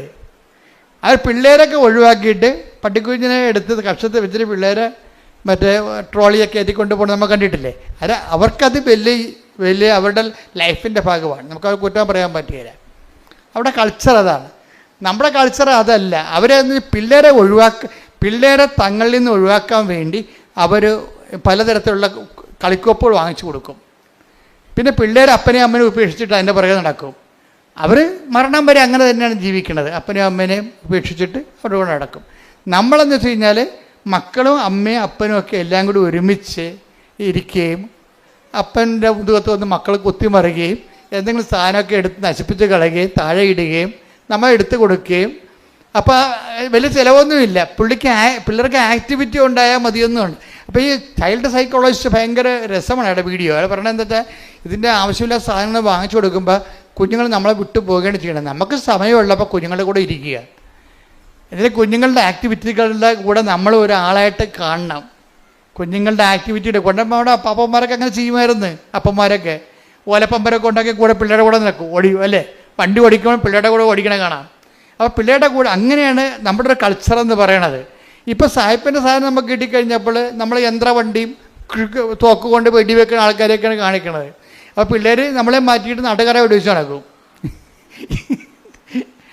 അപ്പോൾ ഇതിനകത്ത് എല്ലാത്തിനകത്തും ഓരോ രീതികളുണ്ട്. ഞാൻ പറഞ്ഞു വരുന്നതിൻ്റെ കാരണം വെച്ച് കഴിഞ്ഞാൽ, ഈ ഉടമ്പടി ജീവിതത്തിലേക്ക് നമ്മൾ വരുമ്പോൾ ഇപ്പോൾ ഈ നമ്മൾ പറഞ്ഞുകൊണ്ടിരുന്ന വിഷയം ഈ ജോർജിയുടെ വിഷയമാണ്. ജോർജിയുടെ വിഷയത്തിൽ ജോർജി ഈ കട ഇങ്ങനെ വലിയ പ്രശ്നമായി തീർന്നു. കോമ്പറ്റീഷൻ വന്നു കഴിഞ്ഞപ്പോൾ കട പൂട്ടേണ്ട അവസ്ഥ വന്ന്, ഓഫർ വന്നു ഒത്തിരി. അയാളുടെ കടയിലുള്ള വസ്തുക്കൾ അതിനേക്കാൾ പകുതി വിലക്ക് നാട്ടുകാർക്ക് കിട്ടുന്ന അവസ്ഥ വന്നപ്പോൾ കട പൂട്ടിപ്പോയി. ഓഫർ വന്നതുകൊണ്ടാണ്. ഇയാൾക്ക് അതുപോലെ ഓഫറൊന്നും കൊടുക്കാൻ പറ്റണില്ല. നമ്മുടെ ജീവിതത്തിൽ വരുന്നൊരു പ്രശ്നമാണ് ഉടമ്പടിയും ഓഫറും ഒക്കെ വരുമ്പോൾ. നമ്മൾ നോക്കുമ്പോൾ ഉടമ്പടിയുടെ ഒരു ജീവിതം, പക്ഷേ നമ്മൾ അനുഭവിക്കുന്നത് ഇതിനേക്കാളും മാരകമായ പ്രഹരങ്ങളാണ് നമുക്ക് കേൾക്കുന്നത്. കട പൂട്ടിപ്പോയി. പക്ഷെ കട പൂട്ടിയെങ്കിൽ ഇവർ ഒരു കട തുറന്നു വെച്ചിട്ടുണ്ടിരുന്നത്. ഏതാണ്? ദേവാലയം തുറന്നു വെച്ചുകൊണ്ടിരുന്നു. ഈ ഭാര്യയും ഭർത്താവിൻ്റെ ഉടമ്പടി ജീവിതം അവർക്ക് കൊടുത്തതിൻ്റെ മാർഗ്ഗം അതാണ്. അവർ പറയുന്നത് ഞങ്ങളുടെ കട പൂട്ടിപ്പോയി, പക്ഷെ കർത്താവിൻ്റെ ആലയം തുറന്നിട്ടുണ്ടായിരുന്നല്ല. അപ്പം ഞങ്ങളുടെ കർത്താവിൻ്റെ ആലയത്തിൽ മുടങ്ങാൻ പോകും. എപ്പോഴായാലും കർത്താവ് ഞങ്ങൾക്കൊരു വഴി. കാര്യം ഉടമ്പടി വർക്ക് ചെയ്യണം എങ്ങനെയാണ്? Not by merit but by grace. Offer എന്നൊക്കെ പറഞ്ഞാൽ മെറിറ്റിൻ്റെ അകത്ത് വരുന്ന കാര്യങ്ങളല്ലേ. അപ്പം പലതുകൊണ്ടും നമ്മുടെ ജോലി നഷ്ടപ്പെട്ട് പോയാലും ശരി, ഈ ഉടമ്പടി വർക്ക് ചെയ്യണത് മെറിറ്റിലല്ല. ലോകത്തിലുള്ള എല്ലാ കാര്യങ്ങളും വർക്ക് ചെയ്യണത് മെറിറ്റിലാണ്. ഇപ്പം പഹല ആക്രമണമില്ലേ, ഇപ്പം പ്രധാനമന്ത്രിയെ ചില അണ്ണന്മാർ ചില പട്ടാളക്കാർക്ക് കുറ്റപ്പെടുത്തുന്നത് എന്താ? വേറെ ഒരു പട്ടാളം തുടങ്ങിയത് കാരണം നമ്മളെ മിലിറ്ററി ട്രെയിനിങ് ആ കാലാകാലങ്ങളിൽ വരുന്ന ചെറുപ്പക്കാരെ എടുത്തുകൊണ്ട് ബോർഡർ സെക്യൂരിറ്റി ചെയ്യാൻ വേണ്ടി ഉള്ള ആൾക്കാരെ വേറെ ഒരു അഗ്നിവീറെന്ന് പറഞ്ഞ് വേറെ പദ്ധതി തുടങ്ങിയെന്നാണ് പറയണത്. മോഡി നല്ല ഉദ്ദേശത്തിൽ തന്നെ തുടങ്ങിയതാണത്. അതിൻ്റെ ഫലം ഇനി ഭരണകാലത്ത് നമുക്ക് അനുഭവിക്കുകയുണ്ട്. പക്ഷേ പെട്ടെന്ന് ഇങ്ങനെ ഒരു പ്രശ്നങ്ങളുണ്ടായി. ഇങ്ങനെ ഒരു പ്രശ്നം പെട്ടെന്ന് ഉണ്ടായി. രാജ്യം മുഴുവൻ ദുഃഖത്തിലാണ്, നമ്മളും ദുഃഖത്തിലാണ്. നമ്മുടെ രാജ്യത്തിൻ്റെ നന്മയ്ക്ക് വേണ്ടി, അഖണ്ഡതയ്ക്ക് വേണ്ടി, സമാധാനത്തിന് വേണ്ടി പ്രാർത്ഥിച്ചുകൊണ്ടിരിക്കുന്നതാണ്. ശ്രുതികട്ടെ ഹല്ലേലൂയ, ശ്രുതികട്ടെ ഹല്ലേലൂയ. ഹല്ലേലൂയ, ഹല്ലേലൂയ, ഹല്ലേലൂയ. രാജ്യത്തിന്റെ സുരക്ഷിതത്വത്തിന് വേണ്ടി ഉടമ്പടിയെടുത്ത് പ്രാർത്ഥിക്കുന്ന ഞങ്ങൾ എല്ലാവരും ആരാധനയോട് ചേർന്ന് പ്രാർത്ഥിക്കുന്നു. മാതാവിന്റെ പ്രത്യേക സംരക്ഷണം ഇന്ത്യ എന്ന മഹാരാജ്യത്തിനുണ്ടാകുവാൻ ഈ ആരാധനയിലൂടെ ഞങ്ങൾ പ്രാർത്ഥിക്കുന്നു. പരമദിവ്യകാരുണ്യത്തിന് ആരാധനയും സ്തുതിയും പുകഴ്ചയും ഉണ്ടായിരിക്കട്ടെ. അപ്പൊ എന്നെ ജോജിയുടെ കട പൂട്ടി അഭിമാനം നിന്ന് ഒരു ഭർത്താവുണ്ട്, ഭാര്യയുണ്ട്, 2 കുഞ്ഞുങ്ങളുണ്ട്, അങ്ങ് പട്ടിണിയാകാൻ വേണ്ടി. പക്ഷേ ഈ 2 കക്ഷികളും ഉടമ്പടിയുടെ ഒരു ബലത്തിൽ അങ്ങനെ നിൽക്കുകയാണ്. ആ പൂട്ടാത്തൊരു കടവുണ്ടല്ല, കർത്താവ് എപ്പോഴും കർത്താവിൻ്റെ സന്നിധിയിൽ ഇവർ നമ്മളെ കരുതുവാനും കാക്കുവാനും not by merit but by grace, നിൻ്റെ കഴിവ് കൊണ്ടല്ല, മറിച്ച് എന്താണ്, എൻ്റെ കൃപ കൊണ്ടാണ് നിൻ്റെ അതിജീവനമെന്ന് ആണ് ഉടമ്പടി അടിസ്ഥാനം. അതുകൊണ്ട് തന്നെ വൈഫും ഹസ്ബൻഡും വളരെ സീരിയസ് ആയിട്ട് തന്നെയാണ് ഉടമ്പടി ജീവിതം മറന്നിട്ടില്ല. അവർക്ക് നല്ല ബോധമുണ്ട് അവർ ഉടമ്പടിയിലാണെന്ന്. അതുകൊണ്ട് ദിവസവും ജോജി പറയണേ, ഞാൻ പണ്ടൊക്കെ ഇങ്ങനെ പള്ളിയിൽ പോകുമെങ്കിൽ ഇന്ന് പോണ പോലെ പോകത്തില്ലായിരുന്നു. ഉടമ്പടിക്ക് ശേഷം ഞാൻ ഡെയിലി പള്ളിയിൽ പോകും, വൈഫ് പോകും. ഒരു ദിവസം വൈഫും 2 കുഞ്ഞുങ്ങളുമാണ് പോകാനൊത്തത്. ആ പോണ വഴിക്ക് വന്നപ്പോൾ ഈ ഹൗസ് ഓണർ അല്ല, വീടിൻ്റെ വാടക ഞങ്ങൾക്ക് കട തന്ന ആളെ പിടിച്ചു നിർത്തി. വൈഫിനെ വഴി പിടിച്ചു നിർത്തി പറഞ്ഞ നിങ്ങൾക്ക് കച്ചവടം വിൽക്കണമില്ല,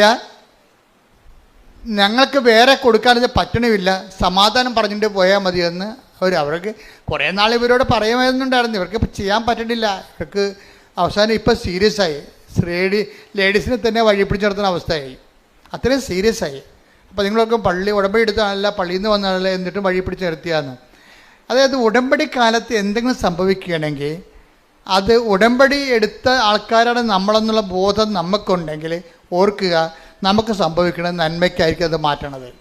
അതെപ്പോഴും ഓർത്തേക്കണം. അപ്പോൾ വൈഫ് പെട്ടെന്ന് പറഞ്ഞ് എൻ്റെ അമ്മയെ എന്തെങ്കിലും മറുപടി പറയാൻ പറഞ്ഞു. ഇവർ പിടിച്ചു നിർത്തിയല്ല, കടക്കാർ പിടിച്ചു നിർത്തിയില്ല, അതിൻ്റെ ഓണർമാർ പിടിച്ചു നിർത്തിയപ്പോഴേ തടഞ്ഞു നിർത്തിയപ്പോഴേ ഈ ജോജിയുടെ വൈഫ് മാതാവിനോട് പറഞ്ഞു, അമ്മേ എന്തെങ്കിലും. അപ്പം ഉടമ്പടി എന്ന് പറയുമ്പോൾ സഞ്ചാരി മാതാവല്ലേ, എവിടെയായാലും കൂടെ ഉണ്ടാവില്ല ആള്.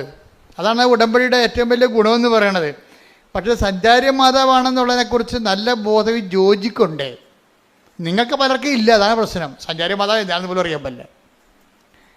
സഞ്ചാരി മാതാവ് എന്ന് പറയണത് ഉടമ്പടി എടുക്കുമ്പോൾ ദൈവം നൽകുന്ന ഓഫറാണ്. മനസ്സിലായില്ലേ? I come with you wherever you go, അതാണ് ഓഫർ എന്ന് പറയണത്.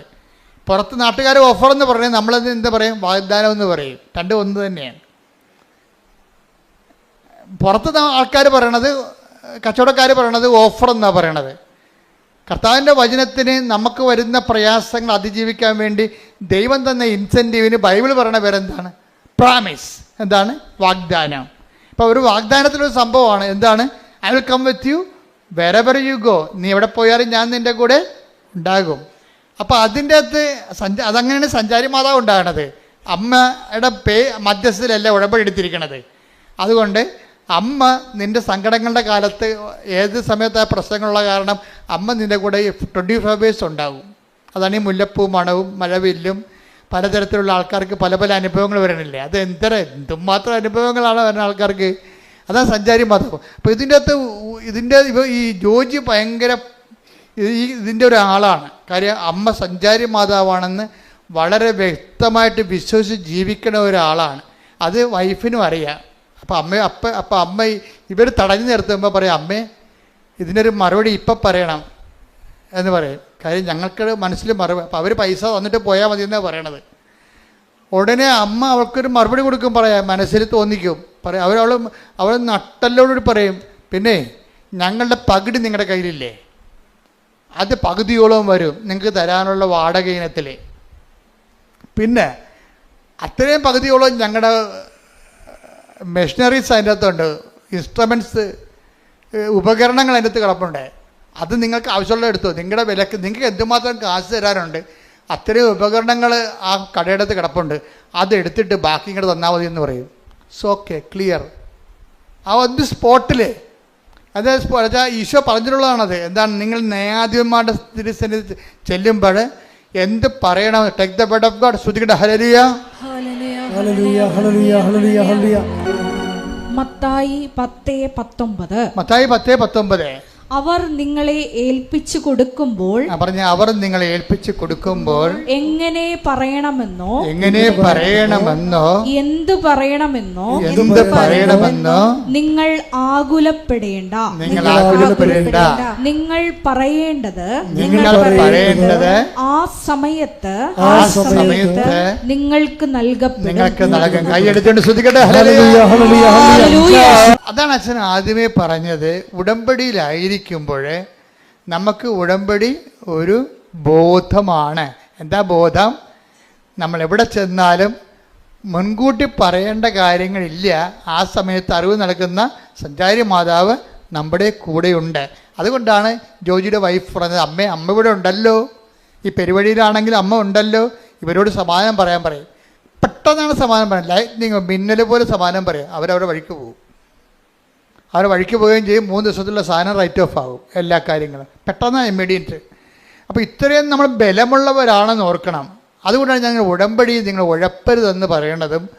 ഉടമ്പടി ഒരു ടെക്നിക്കലായിട്ടുള്ള ആക്ടിവേഷൻ അല്ലാതെ, ഇപ്പം മൊബൈൽ ആക്ടിവിറ്റി ചെയ്യത്തില്ലേ, ആ ബട്ടൺ കുത്തി ഈ ബട്ടൺ കുത്തി ഇങ്ങനെ കുത്തി സേവ് ചെയ്ത് സെൻഡ് ചെയ്ത് അങ്ങനെയുള്ള മെക്കാനിസം അല്ല ഉടമ്പടി. ഉടമ്പടി എന്ന് പറയുന്നത് ഒരു ജീവിത രീതിയും ഒരു ബിഹേവിയറിസമാണ്. Covenant is not a mechanism but a behaviourism. Behaviourism ഒന്നും അങ്ങോട്ട് പറയാൻ പറ്റത്തില്ല, ഒരു ബിഹേവിയർ ലൈഫാണത്. ദൈവത്തിന് തോന്നണം നമ്മൾ ഉടമ്പടി, നമ്മുടെ പെരുമാറ്റം കണ്ടാൽ ദൈവത്തിന് തോന്നണം നമ്മൾ ഉടമ്പടിയിലാണെന്നുള്ളത്. പ്രാർത്ഥിക്കുക. കർത്താവായ ദൈവമേ, ഉടമ്പടി ജീവിതമെന്ന പെരുമാറ്റ രൂപങ്ങളിലേക്ക് ഞങ്ങളെ പരിവർത്തനം ചെയ്യിക്കണമേ.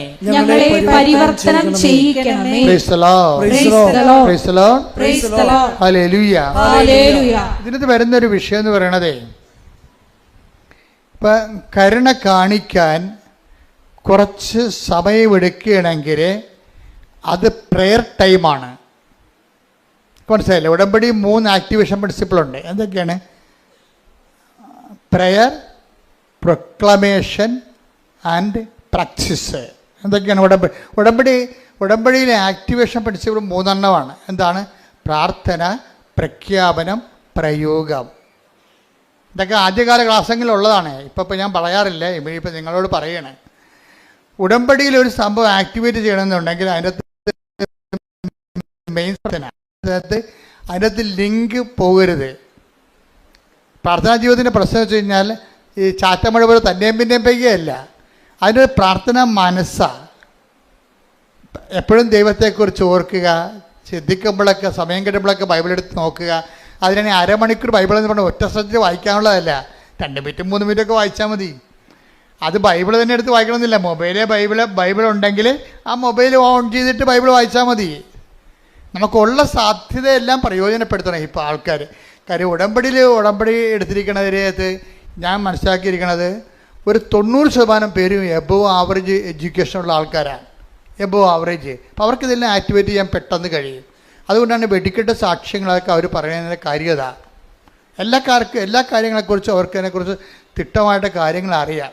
അപ്പം അതുകൊണ്ട് നിങ്ങൾ ഈ കാലം നമുക്ക് നൽകുന്ന എല്ലാ സാധ്യതകളും ദൈവത്തിൽ ജീവിക്കാൻ വേണ്ടി നിങ്ങൾ പ്രയോജനപ്പെടുത്തണം. Praise the Lord. ഹല്ലേലൂയ. ഹല്ലേലൂയ. അപ്പൊ ജോജിക്ക് ഇപ്പൊ ജോലിയില്ലാതെ നടക്കുകയല്ലേ. ഇപ്പൊ ജോജിയുടെ ഒരു പ്രശ്നമുണ്ട്, ഗുരുതരമായ ഒരു പ്രശ്നമുണ്ട്. ഈ കടയുടെ പ്രശ്നം മാത്രമല്ല, വേറെ ഒരു പ്രശ്നമുണ്ട് പുള്ളിക്ക്. പുള്ളിക്ക് പുറത്തൊന്നും ജോലി കിട്ടത്തില്ല. ഇതുപോലെ കടയെ കൃഷിയൊക്കെ ചെയ്യാനേ പറ്റത്തുള്ളൂ. നാട്ടുകാർ ആരും ഒരു കമ്പനിക്കാരും ജോലി കൊടുക്കത്തില്ല. കാര്യം വെച്ച് കഴിഞ്ഞാൽ ഇയാളുടെ SLC ബുക്ക് കിട്ടിയപ്പോൾ മൊത്തം തെറ്റാണ് അഡ്രസ്സ്. ആ SLC ബുക്ക് വായിച്ചാൽ വീട്ടുപേര് തെറ്റാണ്, ഇനിഷ്യൽ തെറ്റാണ്, അയാളുടെ പേരും തെറ്റാണ്. ഇയാളെ ആ SLC കാലം തൊട്ട് ഈ മനുഷ്യൻ ഇയാളുടെ ജീവിതത്തിൽ വന്ന ശാപമായ പോലെ വന്ന സംഭവമാണ്. അത് കാരണം ഇത് തിരുത്താൻ വേണ്ടി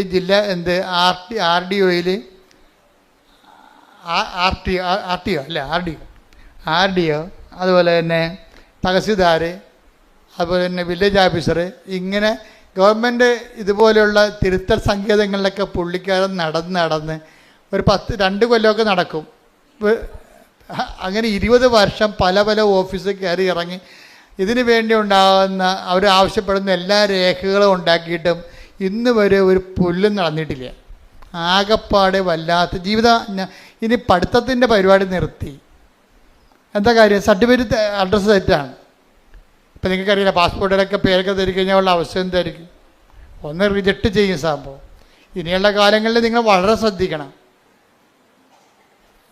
കാര്യം ഞാനൊരു രാജ്യത്ത് ചെന്നപ്പോൾ അവിടെ നമ്മളാരും അവിടെ എമിഗ്രേഷന് വെച്ചിട്ടില്ല. കമ്പ്യൂട്ടറാണ് എമിഗ്രേറ്റ് ചെയ്യണത്. നമ്മൾ ഡേറ്റ അടിച്ചു കൊടുക്കേണ്ടി വരും. അപ്പം നമ്മുടെ കൃഷ്ണമണിയും കൈയും കാലും അഡ്രസ്സും എല്ലാം ഓൾറെഡി എല്ലാ രാജ്യങ്ങളിലും ഉണ്ട്. നമ്മൾ ഫീഡ് ചെയ്യുമ്പോൾ ഒരു വരകം തെറ്റിപ്പോയി കഴിഞ്ഞാൽ നമ്മളവിടെ നിൽക്കാനേ പറ്റത്തുള്ളൂ, റിജക്റ്റ് ചെയ്ത് കളയും.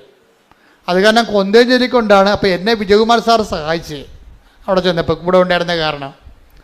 നമ്മൾ ഒരു സ്പെല്ലിങ് ഒരു അക്ഷരം തെറ്റിക്കഴിഞ്ഞാൽ കമ്പ്യൂട്ടർ റിജക്റ്റ് ചെയ്യും. അവിടെ ആളില്ല. അവിടെ മിഷനല്ലേ, മിഷന് കണ്ണും മൂക്കും ഉണ്ടാ, പറഞ്ഞാൽ മനസ്സിലാവുക.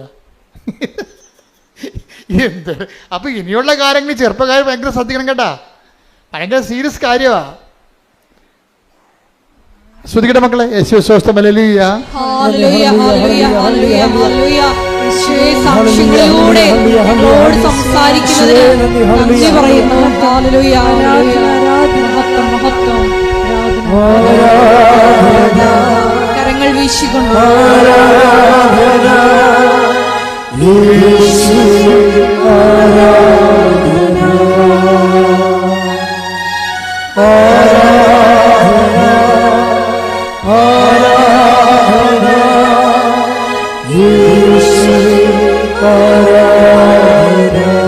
പരിശുദ്ധ പരമദിവ്യകാരുണ്യത്തിന് എന്നേരവും ആരാധനയും സ്തുതിയും പുകഴ്ചയും ഉണ്ടായിരിക്കട്ടെ.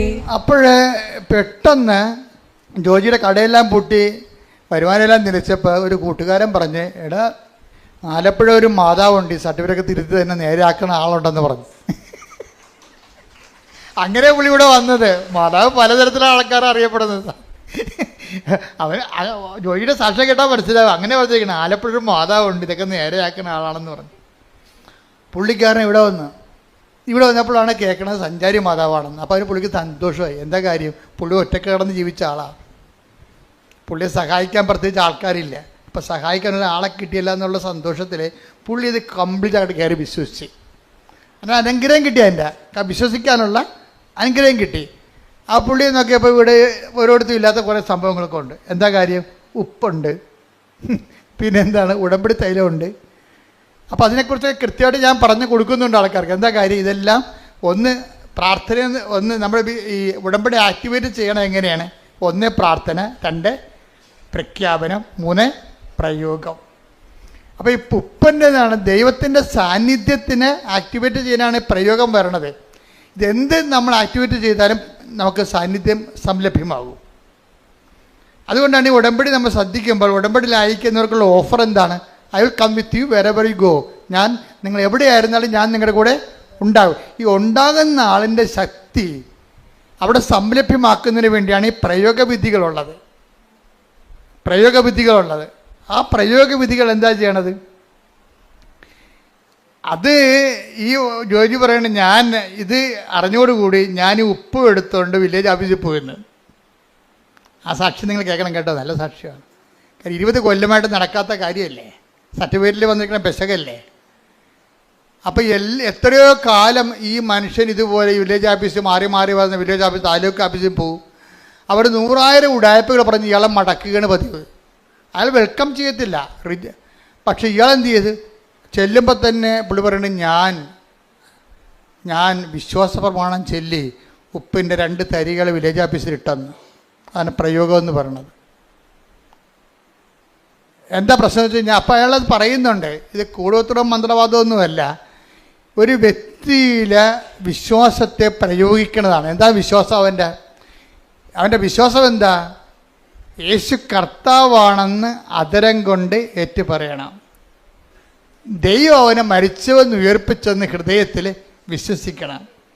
ഇതിൻ്റെ ആക്ടിവേഷനിലാണ് ഈ ഉപ്പ് ഇടണത്. എന്താ കാര്യം? യേശുവിൻ്റെ നാമത്തിൽ ഞാൻ ഇടണത്.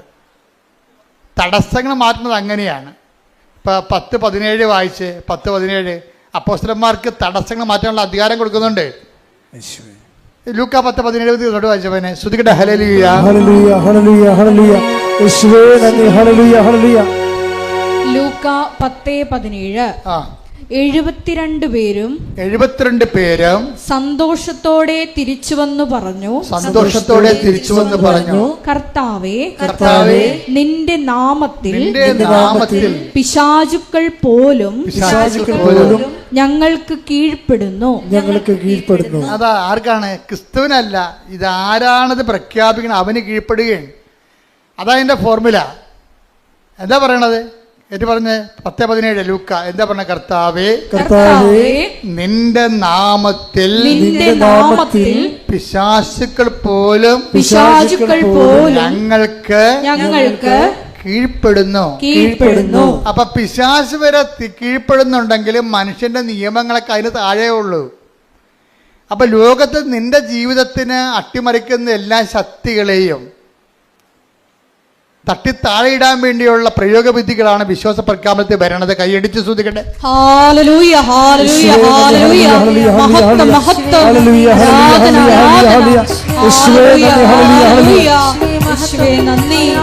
ആരാണ് നമ്മൾ എന്താ വിശ്വസിക്കുന്നത്? യേശു മരിച്ചുയർത്തുന്നിട്ട് യേശു ആരാണെന്ന് വിശ്വസിക്കുന്നു? യേശു കർത്താവാണ്. Take the bed of God 10:17 ശ്രദ്ധിക്കട്ടെ. ഹല്ലേലൂയ നന്ദി. ഹല്ലേലൂയ ഹല്ലേലൂയ ഹല്ലേലൂയ ഹല്ലേലൂയ ഹല്ലേലൂയ.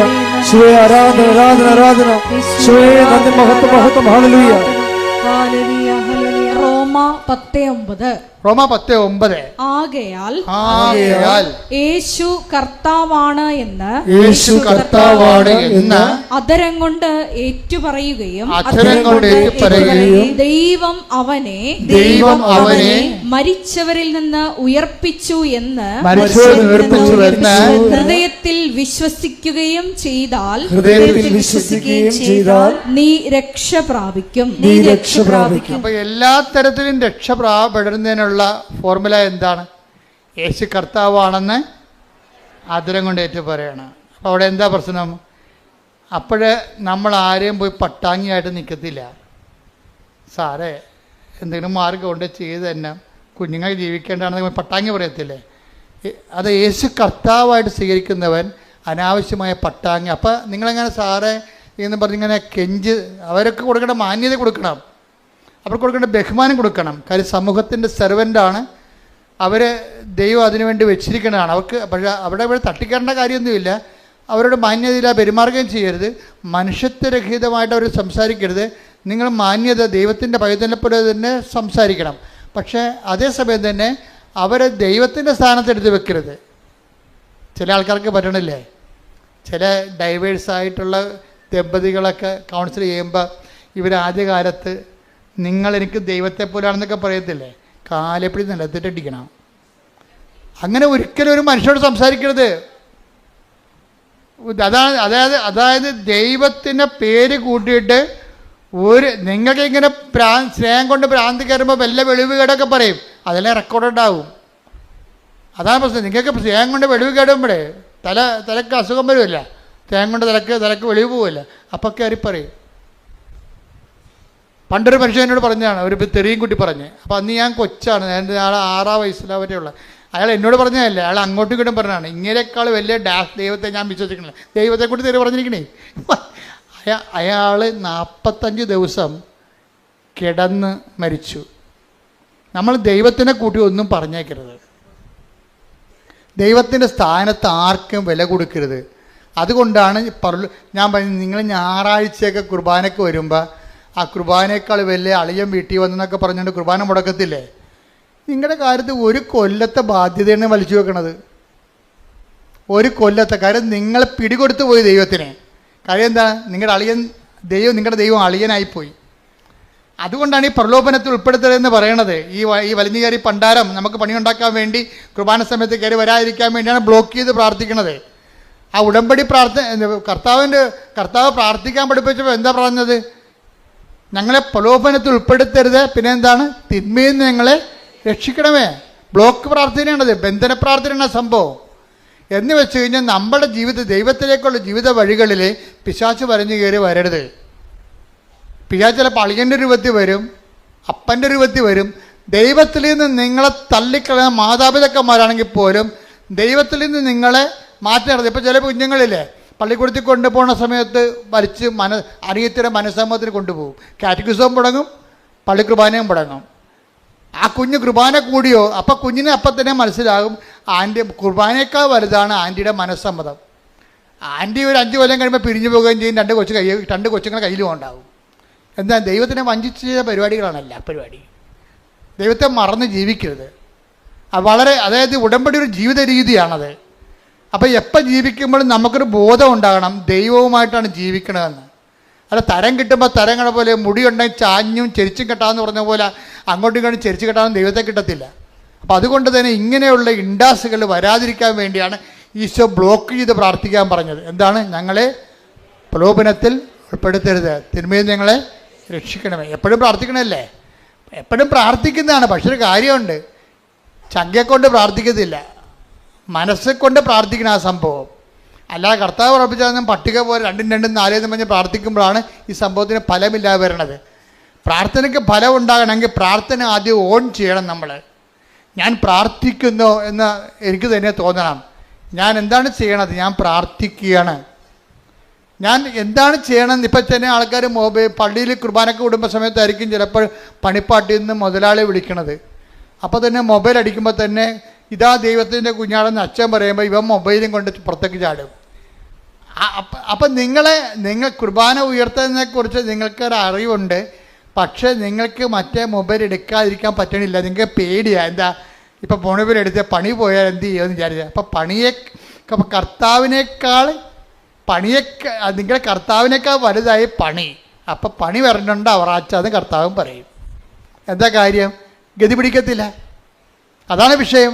ഇത് വലിയ പുലിവാല് പിടിച്ച അത് നിങ്ങൾ ഉഡായ്പ പാർട്ടിയാണെങ്കിൽ ഓർക്കുക, ഉഡായ്പ പുറകെ വരും, നിങ്ങൾക്ക് പുറകെ വരും കൂടെ. അതായത് ഇതുപോലെ ദൈവം നിങ്ങളെ ഒരു കാര്യമുണ്ട്, ദൈവം വന്ന് ഉന്തിത്തള്ളി ആരെയും ഒന്നും ചെയ്യത്തില്ല.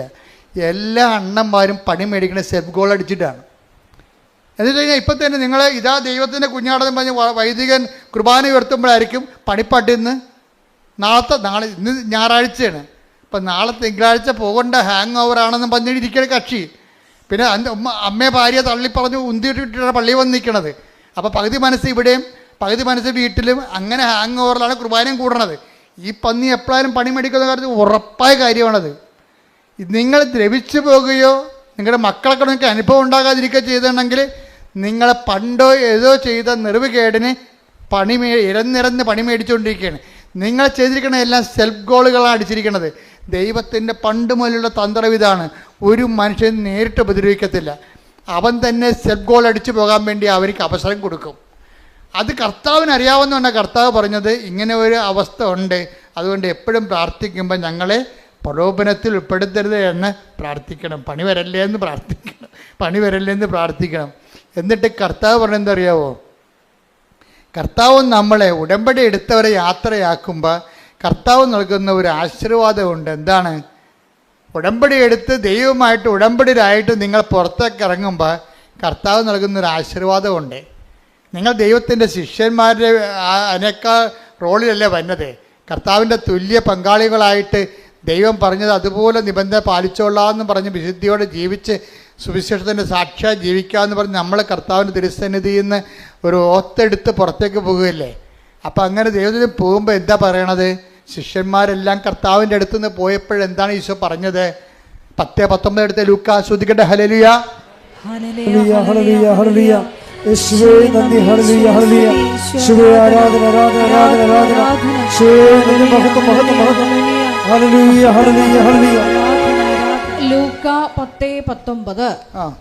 ഇതാ ഇതാ പാമ്പുകളുടെയും തേളുകളുടെയും ശത്രുവിന്റെ സകല ശക്തികളുടെയും മീതെ ചവിട്ടി നടക്കാൻ നിങ്ങൾക്കു ഞാൻ അധികാരം തന്നിരിക്കുന്നു. അതാണ് ഈ പ്രയോഗം എന്ന് പറയണത്. യേശു കർത്താവാണെന്ന് അത്തരം കൊണ്ട് ഏറ്റു പറഞ്ഞുകൊണ്ട് ദൈവന് മരിച്ചോന്ന് ഉയർപ്പിച്ചോന്നുകൊണ്ട് 10:9 അനുസരിച്ച് കൊണ്ടാണ് നമ്മൾ ഉപ്പ് പ്രയോഗിക്കുന്നത്. ഉപ്പല്ല അവിടെ പ്രശ്നം. ജോജി വൃത്തിയായിട്ട് പറയുന്നുണ്ട്. എന്താ പറഞ്ഞാൽ ഉപ്പല്ല നമ്മൾ രക്ഷപ്പെടുത്തുന്നത്. പിന്നെന്താണ്? അതിൻ്റെ പിന്നിലുള്ള ദൈവത്തിൻ്റെ വാഗ്ദാന പ്രകാരമുള്ള അമ്മയുടെ സാന്നിധ്യമാണെന്ന് കൈയടിക്കട്ടെ.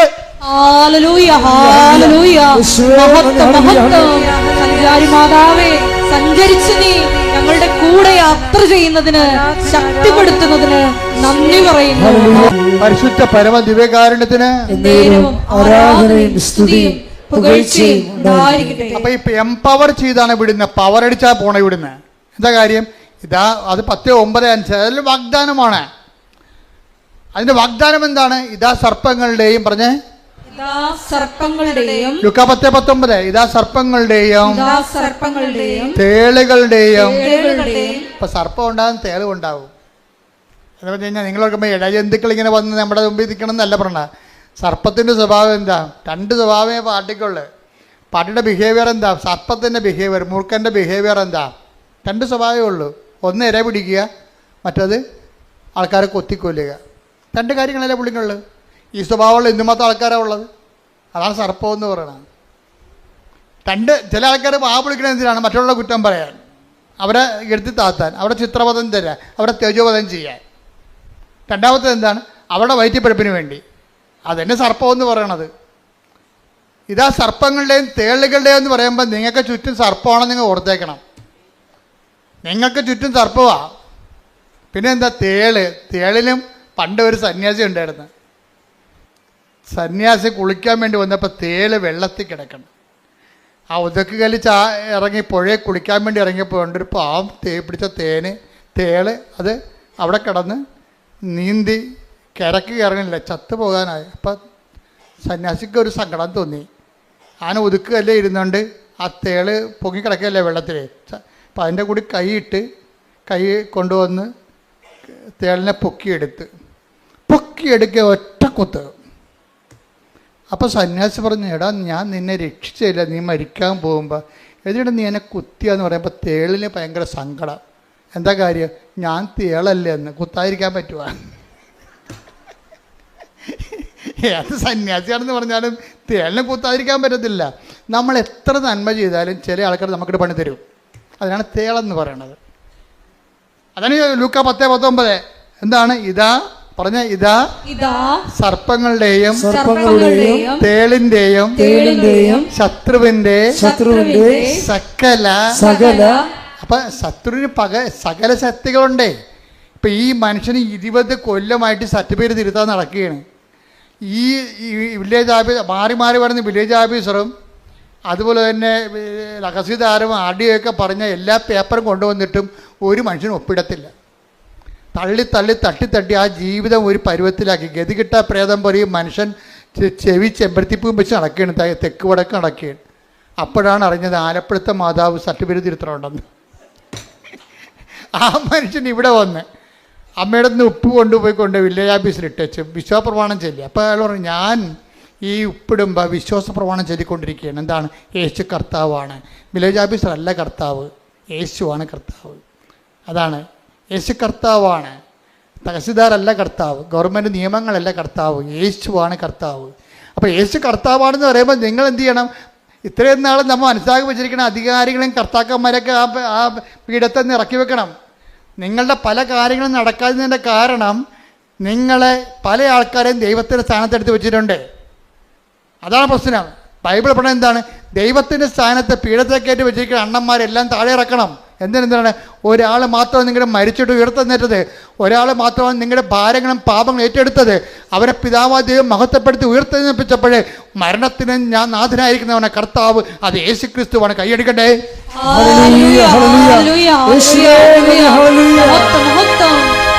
പരമ ദിവ്യകാരുണ്യത്തിന് ഉടമ്പടിയിലൂടെ ഉടമ്പടി വിശ്വാസ പ്രയോഗ വസ്തുക്കള്, നമ്മൾ നേർച്ച വസ്തുക്കളെന്ന് പറഞ്ഞ വസ്തുക്കളെങ്കിൽ തന്നു വിടുമ്പോൾ അതിൻ്റെ ആക്ടിവേഷൻ പ്രിൻസിപ്പിൾ എന്താണ്? വിശ്വാസ പ്രമാണമാണത്. ജോജി അത് കൃത്യമായിട്ട് ചെല്ലുന്നുണ്ട്.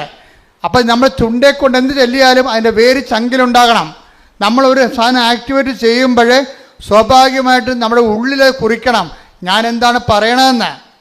അതുകൊണ്ടാണ് ഈശോ പറഞ്ഞത്, യേശു കർത്താവാണെന്ന് നിങ്ങൾ അത്തരം കൊണ്ട് ഏറ്റു പറയുമ്പോൾ ആ അത്തരം കൊണ്ട് ഏറ്റു പറയുന്നത് ആക്ടിവേറ്റ് ചെയ്യണമെന്നുണ്ടെങ്കിൽ ദൈവന് മരിച്ചൊന്ന് ഉയർപ്പിച്ചെന്ന് നിങ്ങളുടെ ഹൃദയത്തിൽ വിശ്വസിക്കണം. പ്രാർത്ഥിക്കുക, കർത്താവായ ദൈവമേ, നീയാണ് കർത്താവെന്ന് ജീവിത രംഗങ്ങളിലെ ഞങ്ങൾ ഏറ്റുപറയുന്ന ഓരോ ശ്വാസത്തിലും എന്റെ കർത്താവേ, എന്റെ ചങ്കില് ഞാൻ വിശ്വസിക്കുന്ന നിന്നെ പിതാവായ ദൈവം ഉയർപ്പിച്ചുവെന്ന് ഞാൻ നിന്റെ വിശ്വാസത്തിലെ ഉയർപ്പിന്റെ സാക്ഷിയായി ജീവിക്കുവാൻ സഹായിക്കണമേ.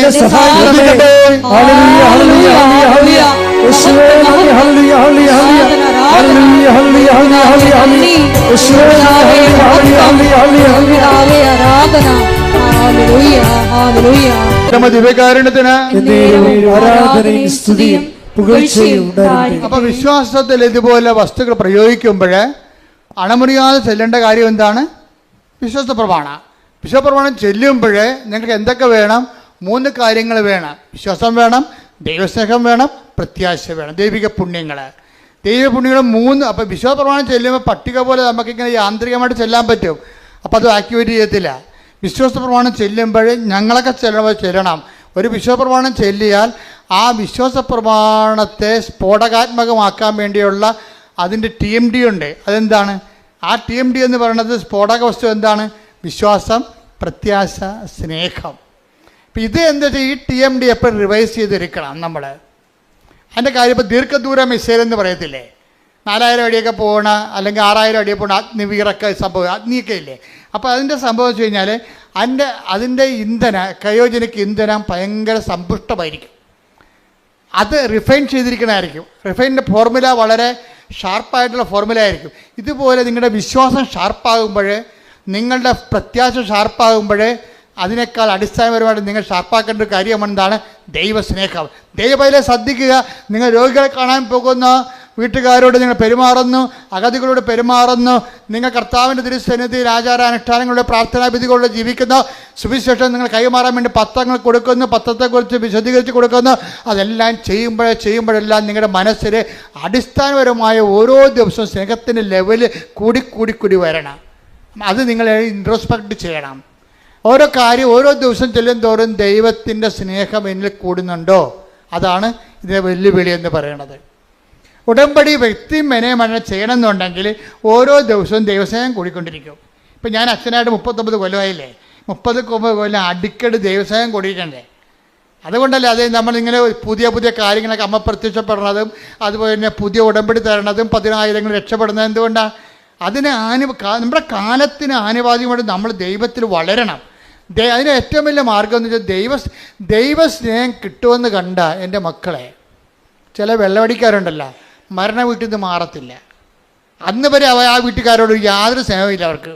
അപ്പം അവിടെ മരിച്ചു കഴിഞ്ഞാൽ പൊരിഞ്ഞ സ്നേഹമായിരിക്കും. നമ്മളവർക്ക് മരിച്ചാനോടുള്ള താല്പര്യം കൊണ്ടാണ്. അങ്ങനെയല്ല, ആ രാവിലെ പോയി നിൽക്കണത് വൈകുന്നേരം വരെ എല്ലാ ശവപ്പെട്ടിക്ക് ഓടുന്ന്, റീത്തിനോടുന്ന്, ഉടുപ്പിനോടുന്ന്, പന്തലിടാൻ കൂടുന്ന്, കസരെടുത്ത് വെക്കുന്നു.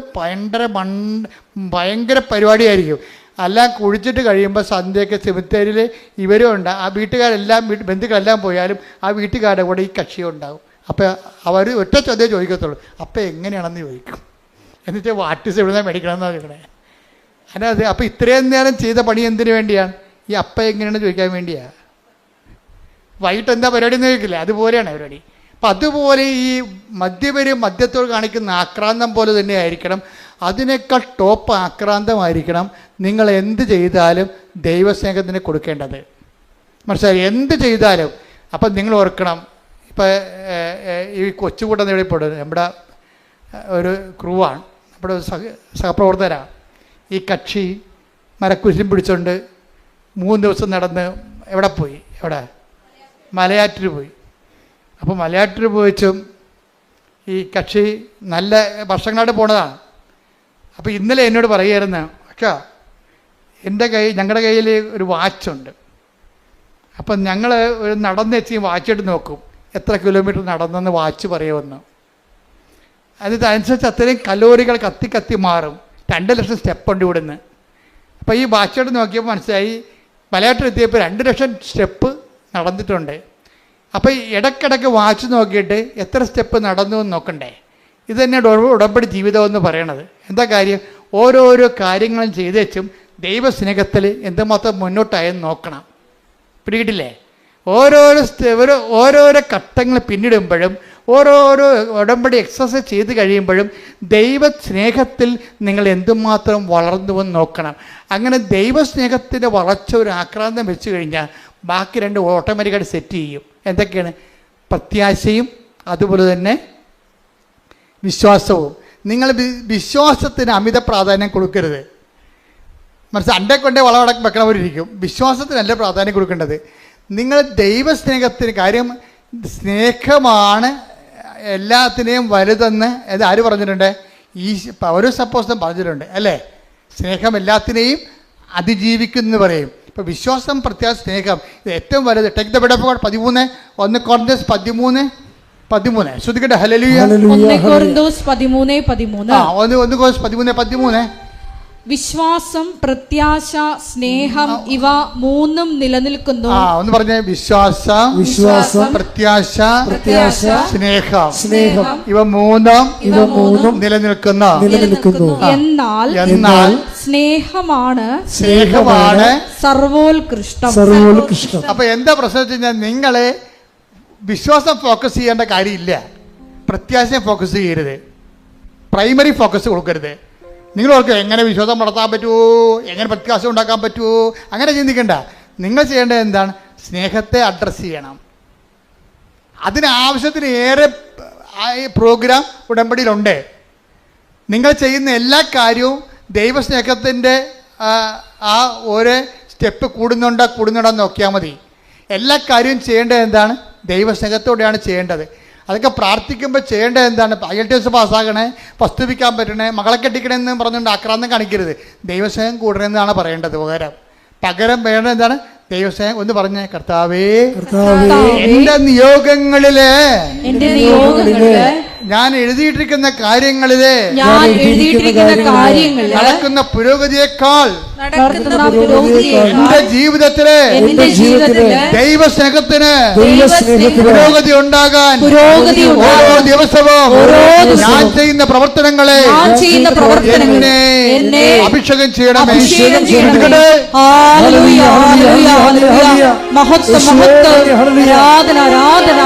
ദൈവസ്നേഹം എന്ന് പറഞ്ഞാൽ എന്താ കാര്യം അറിയാമോ? ഒരു ഉദാഹരണം ഞാൻ പറയാം.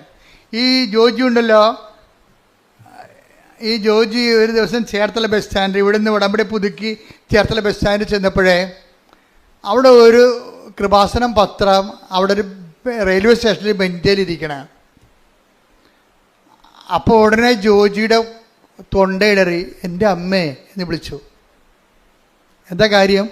അത് ഒരു കൃപാസനം പത്രം അനാഥമായിട്ട് അവിടെ ഇരിക്കുമ്പോൾ അദ്ദേഹം അത് എടുത്തിട്ട് കൊണ്ടുപോയി അത് അർഹമായ കരങ്ങളിൽ കൊടുത്തിട്ട് അമ്മയെക്കുറിച്ച് സംസാരിച്ച് അയാളെ കൊണ്ട് ആ ഉടമ്പടി എടുപ്പിക്കാൻ പറ്റുന്ന പരുവത്തിലാക്കിയിട്ടാണ് ചേർത്തലയിൽ നിന്ന് പോയിരിക്കണത്. അത് പറയുമ്പോൾ ഈ മനുഷ്യൻ നിന്ന് കരയണിവിടെ. അതാണ് ദൈവസ്നേഹം എന്ന് പറയണത്. നിങ്ങളെ സാക്ഷ്യം കേട്ടാൽ മനസ്സിലാകും. ഈ പത്രം അനാഥമായി കിടക്കണ കണ്ടപ്പോൾ കരഞ്ഞു പോയൊരു മനുഷ്യനാണ്. ഞാൻ ചോദിച്ചു, ഇതെല്ലാം ചെയ്യണത് ദൈവസ്നേഹത്തോടെയാണ്. അല്ല ആക്കാനും വേണ്ടി ഒക്കാനിക്കണ പോലെ കുമ്പസാരക്കൂടിൻ്റെ അടിക്കൊണ്ട് തട്ടിവെച്ച് ഓടിക്കളഞ്ഞ പാർട്ടിയല്ല ഇത്. അങ്ങനെയുള്ള കണ്ടാമൃഗങ്ങൾ ഉടമ്പടി എടുത്തിട്ടുണ്ട്. ഇത് കൊടുക്കുമ്പോൾ ഒരു മിനിമം ദൈവസ്നേഹം നമ്മൾ തന്നെ ഗ്യാരണ്ടി ചെയ്യണം. ഇതെല്ലാം ചെയ്യണ കാര്യങ്ങളാണ്. എന്താണ്? കർത്താവെ, ഇത് വായിക്കുമ്പോൾ അങ്ങയെ അറിയാത്തത് അറിയുവാനും കഠിന മാനസ്ഥരുള്ളവർ മാനസാന്തരപ്പെട്ടുകൊണ്ട് കർത്താവിനെ സ്വീകരിക്കാനും അവരുടെ ജീവിതത്തിൽ വിശുദ്ധിയും ദൈവസ്നേഹവും പുലരുവാനും അവർ സുവിശേഷ സാക്ഷിയാകുവാനും അങ്ങനെ ദൈവത്തെക്കുറിച്ച് ചിന്തിച്ചാണ് ഓരോ ശുശ്രൂഷയും നമ്മൾ ഉടമ്പടി ചെയ്യുമ്പോഴാണ് നമ്മൾ എംപവർ ആകണത്. എംപവർ എന്താണ്? ഈ മനുഷ്യൻ അതുകൊണ്ടാണ് അയാളെ ഉപ്പ് വിദ്യാഭ്യാസം ഇട്ട് വെച്ചും നേരെ ചെന്ന് സാറിനോട് പറയണം, സാറേ എൻ്റെ സർട്ടിഫിക്കറ്റിൽ എൻ്റെ പേരിന് പകരം വേറെ പേരാണ് കിടക്കണത്, അതുപോലെ തന്നെ എൻ്റെ വീട്ടുപേരിനും തെറ്റുണ്ട്, ഞാൻ ഗതി പിടിച്ചിട്ടില്ല എന്ന് പറയും. നിങ്ങൾ ഇന്ന പേപ്പർ കൊണ്ടുവന്നിട്ടുണ്ടോ? ഉണ്ട് സാറേ എന്ന് പറയും. അതായത് ഒറ്റ ദിവസത്തിനുള്ള ആ സബ്ജക്റ്റ് തിരുത്തി കൊടുക്കും. 20 കൊല്ലം ജോജി പറഞ്ഞ 15 ദിവസം എടുത്തോളെന്നാണ് പറഞ്ഞത്. 15 ദിവസം എടുത്തോളെന്നാണ് പറഞ്ഞത്. അതെല്ലാം വാങ്ങിക്കാനൊക്കെ ഒറ്റ ദിവസം എടുത്തു. പക്ഷേ 15 ദിവസത്തിനുള്ളിൽ അയാൾ ചെയ്തിട്ട് 20 കൊല്ലം നടക്കാഞ്ഞ കാര്യമാണ് 15 ദിവസത്തിനുള്ളിൽ നടന്ന് കൈ കിട്ടണത്. അതായത് നമ്മൾക്ക് എംപവറായി കഴിഞ്ഞാലേ നമ്മളിപ്പോൾ ദൈവത്തിന് തോന്നണം നമ്മൾ ദൈവത്തിൻ്റെ പുള്ളിയാണ്. അല്ല, നിങ്ങളുടെ വയറ്റിപ്പഴപ്പിന് വേണ്ടി ഇങ്ങനെ അലഞ്ഞു കെട്ടി ആലപ്പുഴ നടക്കണവർ തോന്നരുത്. അത് വയറ്റിപ്പഴപ്പിന് വേണ്ടിയേ അലഞ്ഞു കെട്ടി ആലപ്പുഴ നടക്കണം ദൈവത്തിന് തോന്നരുത്.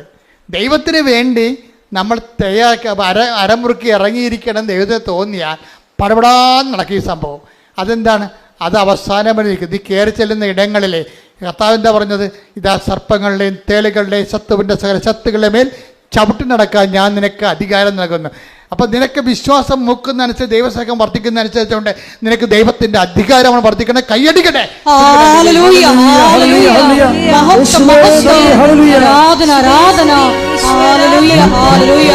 എൻ്റെ വിഷയം എന്ന് പറയുന്നത് ഒരു കാര്യമല്ലേ. അതായത് അടുത്ത കാര്യം ഇദ്ദേഹം പറയണത്, അദ്ദേഹത്തിന് മകൾക്കൊരു പ്രശ്നമുണ്ട്. 19 വയസ്സുണ്ട്. അവൾക്ക് 2 വയസ്സ് തൊട്ട് തുടങ്ങിയ പരിപാടിയാണ്. ഭക്ഷണം കഴിക്കുമ്പോൾ ശ്വാസം അടച്ചു പോകും. ഭക്ഷണം കഴിക്കുമ്പോൾ ശ്വാസം അടക്കും. പിന്നെ തൊണ്ട കുരുങ്ങി ഛർദ്ദിക്കും. അപ്പോൾ വേണമെങ്കിൽ ആ ഭക്ഷണം കഴിച്ചുകൊണ്ടിരിക്കുന്ന സ്ഥലത്ത് തന്നെ പാത്രത്തിൽ തന്നെ ഛർദ്ദിച്ചിടും. ഇതിങ്ങനെ വർഷങ്ങളായിട്ട് തുടങ്ങിയതാണ്. 14 വയസ്സുണ്ട് ഇപ്പം. അപ്പം ഇത്രയും നടന്ന് ഇതിന് മാറ്റം പല മരുന്നുകൾ കഴിച്ചിട്ട് മാറ്റമില്ല. അവസാനം എന്താ ചെയ്യണം? ഈ ഉടമ്പടി തൈലം ഉപ്പും കൂടി ചേർത്ത് കൊടുക്കും. ആ പറയണ ഇപ്പം 3 കൊല്ലമായി കൊച്ചു ഛർദ്ദിച്ചിട്ടില്ല. ഇവിടെയൊക്കെ നിങ്ങളെ കൈയടിക്കാൻ വേണ്ടി പറഞ്ഞതല്ല. നിങ്ങൾ ഓർക്കണത് ഇത് കൈയടിക്കുമ്പോൾ നിങ്ങൾ ഉദ്ദേശിക്കണത് ഉപ്പിൻ്റെ എന്തോ സംഭവമുണ്ട് ഉടമ്പടി തൈലത്തിന്. അതിനകത്തുള്ള സംഭവം പുറത്തു വന്നെങ്കിൽ എന്ത് ചെയ്യണമെന്നറിയാമോ? അധികാരം, ഈ വ്യക്തിക്ക് അധികാരം ഉണ്ടാകണം. അതാണ് വിഷയം. എന്താണ്? ഈ വ്യക്തിക്ക് ദൈവത്തിന് വേണ്ടി ജീവിച്ചു, ദൈവത്തിൻ്റെ വചനത്തിന് വേണ്ടി ജീവിച്ചു, സുവിശേഷത്തിൻ്റെ സാക്ഷിയായി ജീവിക്കുമ്പോഴേ അവരെ ആക്ടിവേറ്റ് ചെയ്യുമ്പോഴേ ദൈവത്തിൻ്റെ പവർ അടിക്കണം. അവിടെ അടിക്കും. എന്താ കാര്യം? അതുകൊണ്ട് നിഷ്കളങ്കമായിട്ട് നിങ്ങൾ ഡിസ്പോസിബിൾ ഉടമ്പടി എടുക്കരുത്. നിങ്ങളുടെ IELTS പാസ്സായി ഇനി വീട്ടിൽ കുത്തിയിരിക്കാമെന്ന് പറഞ്ഞുകൊണ്ട് അതാണ് ഡിസ്പോസിബിൾ ഉടമ്പടി. വസ്തുവിറ്റ് ഇനി എന്താ പ്രശ്നം? തീർന്നു. ഇനി എന്താ പ്രശ്നമെന്ന്? ഇനിയാണ് പ്രശ്നം മൊത്തം ഉള്ളത്. ദൈവത്തിൽ നിന്ന് വല്ലതും വാങ്ങിച്ച് പോയിട്ടാ. പിന്നെ ഇപ്പോൾ ഓർക്കേണ്ടത് എന്താണ്? ദൈവത്തിൻ്റെ ചൈതന്യത്തിന് നിങ്ങൾ മറുപടി പറഞ്ഞുകൊണ്ടിരിക്കണം. അല്ലെങ്കിൽ നിങ്ങൾ കാര്യം കാണാൻ വേണ്ടി കർത്താവിനെ ദുരുപയോഗിച്ച പോലെ ഇരിക്കും. അപ്പം അതുകൊണ്ട് എപ്പോഴും ശ്രദ്ധിക്കേണ്ട കാര്യം വെച്ച് കഴിഞ്ഞാൽ ഉടമ്പടിയിലൂടെ ദൈവാധികാരം പ്രാപിക്കാനാണ് നോക്കേണ്ടത്. അതിനുള്ള സാധ്യതയാണ് നിങ്ങൾ പ്രയോജനപ്പെടുത്തേണ്ടത്. അയാളുടെ ഇൻക്രിമെൻ്റ് കൂടുന്നില്ലായിരുന്നു അയാളുടെ കമ്പനിയിൽ. വേറെ കമ്പനി ജോലി കിട്ടി. 2 കൊല്ലമായിട്ട് കൂടുന്നില്ല. അയാൾ ഒറ്റ പ്രാവശ്യമേ പറഞ്ഞുള്ളൂ. ആ ഒറ്റ പ്രാവശ്യം എന്ത് ആ ഇൻക്രിമെൻറ്റ് ഡബിളാക്കി കൊടുത്തു. എല്ലാവർക്കും കൊടുക്കുന്നതിനേക്കാൾ ഇയാളെ സീനിയേഴ്സിനേക്കാൾ ഇരട്ടി ഇൻക്രിമെൻറ്റ് കൂട്ടി കൊടുത്തു. ഇവൻ കൈവെക്കണ സ്ഥലത്തെല്ലാം മാതാവ് ഒപ്പിടും. അതാണ് പ്രശ്നം. ഇവൻ നിങ്ങളൊരിക്കൽ സത്യമാണെന്ന് ദൈവത്തിന് തോന്നിയാൽ നിങ്ങൾ കൈവെക്കണ എല്ലാം അവൻ ചെയ്ത എല്ലാം ശുഭമാക്കുകയും ചെയ്തു. Take the bed of God. ശ്രുതിക്കട്ടെ. ഹല്ലേലൂയ ഹല്ലേലൂയ ഹല്ലേലൂയ ഹല്ലേലൂയ. യേശുവേ നന്ദി. ഹല്ലേലൂയ ഹല്ലേലൂയ ഹല്ലേലൂയ ഹല്ലേലൂയ ഹല്ലേലൂയ. യേശുവേ ആരാധന ആരാധന ആരാധന. യേശുവേ മഹത്വം. ഹല്ലേലൂയ ഹല്ലേലൂയ. ഉൽപ്പത്തി 39:23. ജോസഫിനെ ഭരമേൽപ്പിച്ച ഒരു കാര്യത്തിലും കാരാഗൃഹ സൂക്ഷിപ്പുകാരൻ ഇടപെട്ടില്ല. കാരണം കർത്താവ് അവൻ്റെ കൂടെ ഉണ്ടായിരുന്നു. അവൻ ചെയ്തതൊക്കെ കർത്താവ് ശുഭമാക്കുകയും ചെയ്തു. ഇതാ സംഭവം. ഇത് പ്രൊക്ലമേഷനിലുള്ള പ്രോമിസിലുള്ളതാ. ദൈവമായിട്ട് നിന്ന് ജീവിച്ച് ദൈവത്തിനെങ്ങാനും കണ്ണി പിടിച്ചു പോയാൽ പിന്നെ തിരിഞ്ഞു നോക്കേണ്ടി വരത്തില്ല. പിന്നെ എന്താ നിലപാടെന്താ? അവൻ എന്താ ജോസഫിനെ കുറിച്ച് എന്താ എഴുതിയിരിക്കണം എന്ന് ചോദിക്കേ. ഉൽപ്പത്തി 39:23 വായിച്ചേ ഒന്നുകൂടി. ജോസഫിനെ ഭരമേൽപ്പിച്ച ഒരു കാര്യത്തിലാ കാരാഗ്രഹ സൂക്ഷിപ്പുകാരൻ ഇടപെട്ടില്ല. കാരണം എന്താ? കർത്താവ് അവന്റെ കൂടെ ഉണ്ടായിരുന്നു. അവൻ ചെയ്തതൊക്കെയും കർത്താവ് ശുഭമാക്കുകയും ചെയ്തു.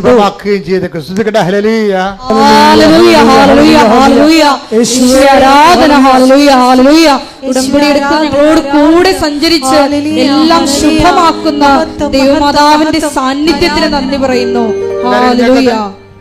എല്ലാവരും എഴുന്നേക്കട്ടെ. നമ്മൾ ആദ്യം പാടിയ പാട്ടില്ല, അത് നമുക്ക് ഒരിക്കൽ പാടാം. പാടിക്കൊണ്ട് രോഗസൗഖ്യ പ്രാർത്ഥനയ്ക്ക് പ്രവേശിക്കാം. അച്ഛൻ വന്ന് കയറിയപ്പോ പാടിയ പാട്ടില്ലേ?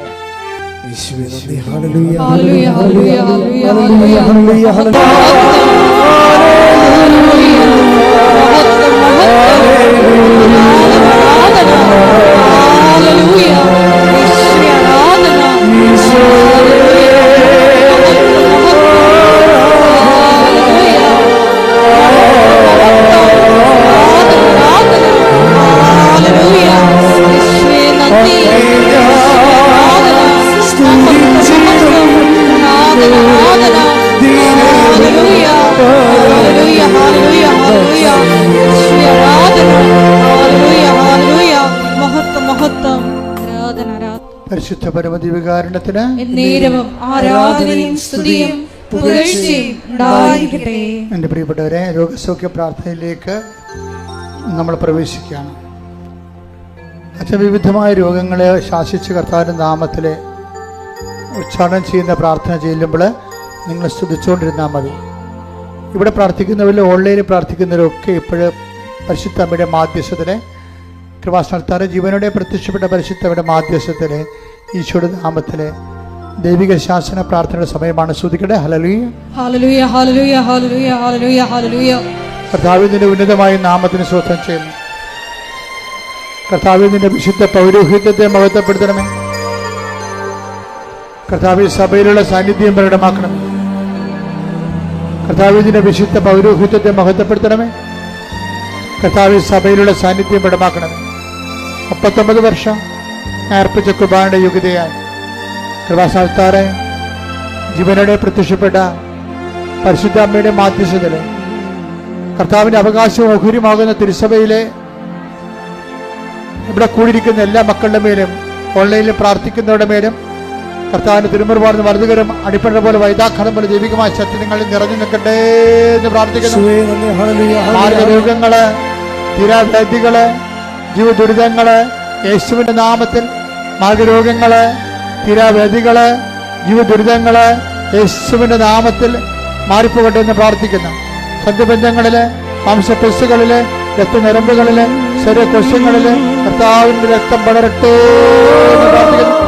ബന്ധങ്ങളിലെ മാംസപേശികളിലെ രക്തഞരമ്പുകളിലെ കർത്താവിന്റെ രക്തം പടരട്ടെ എന്ന് പ്രാർത്ഥിക്കുന്ന ശിശുരോഗങ്ങള്, ക്യാൻസർ രോഗങ്ങള്, പിച്ചുല രോഗങ്ങള്, കരൾ രോഗങ്ങള്, കിഡ്നി രോഗങ്ങള്, ഉദരരോഗങ്ങള്, ഗർഭാശയ രോഗങ്ങള്, അമാശയ രോഗങ്ങള്, തലച്ചോർ രോഗങ്ങള്, ശ്വാസകോശ രോഗങ്ങള്, വലിവ് രോഗങ്ങള് യേശുവിന്റെ ഉന്നതമായ നാമത്തില്, ശിശുപീഡകള്, പീഡരോഗങ്ങള് യേശുവിന്റെ ഉന്നതമായ നാമത്തില്, സഭയുടെ പ്രാർത്ഥനയുടെ ശക്തിയാൽ യേശുവിന്റെ ഉന്നതമായ നാമത്തില് മാറിയ രോഗങ്ങള്, പ്രശ്ന ക്യാൻസറുകള്, ഉദരരോഗങ്ങള് യേശുവിന്റെ നാമത്തില്, അർശസ് രോഗങ്ങള് യേശുവിന്റെ നാമത്തില്, അർശസ് രോഗങ്ങള് യേശുവിന്റെ നാമത്തിൽ മാറിപ്പോകട്ടെ.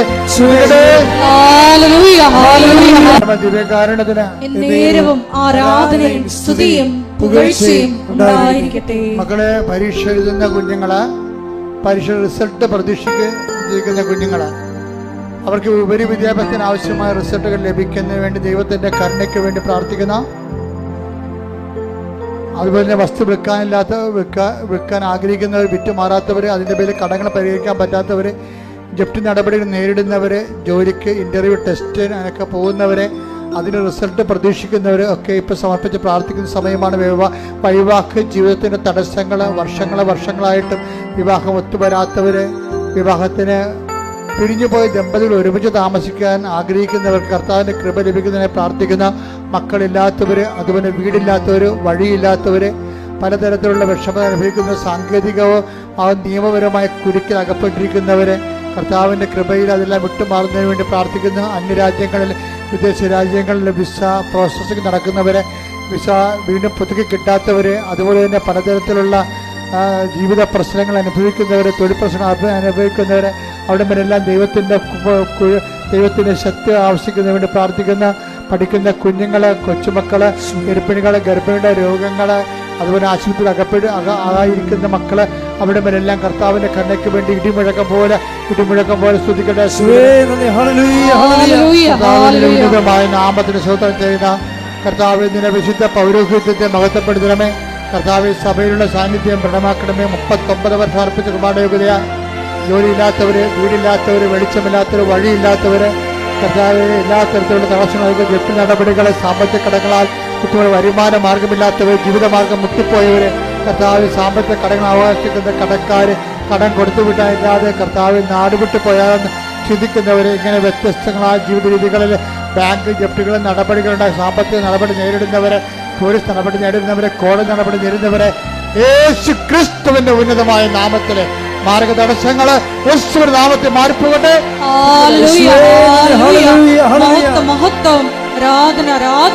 മുട്ട നിൽക്കുക. ഒരിക്കൽ കൂടി മരിയൻ ഉടമ്പടിയിൽ സമർപ്പിച്ചിരിക്കുന്ന എല്ലാ വിഷയങ്ങളും ദൈവമാതാവിന്റെ മധ്യസ്ഥയില് ദിവ്യകാരുണ്യ സന്നിധിയിൽ നമുക്ക് സമർപ്പിച്ച് പ്രാർത്ഥിക്കാം. ദൈവ സ്നേഹമാണ് ഏറ്റവും വലുതെന്ന് തിരുവചനത്തിലൂടെ ഈശോ വെളിപ്പെടുത്തുകയായിരുന്നു. ദേവാലയത്തിലേക്ക് കയറുമ്പോൾ സൂക്ഷ്മതയുള്ളവനായിരിക്കണം എന്ന തിരുവചനത്തിലൂടെ ഉടമ്പടി നിബന്ധനകള് വിശ്വസ്തതാപൂർവം സൂക്ഷ്മതയോടെ പാലിക്കുവാൻ വലിയ അഭിഷേകം ഞങ്ങൾക്ക് തരണമേ എന്ന് പ്രാർത്ഥിച്ചുകൊണ്ട് ശിരസ് നമിച്ച് നമുക്ക് ദിവ്യകാരുണ്യനാഥന്റെ ആശീർവാദം സ്വീകരിക്കാം.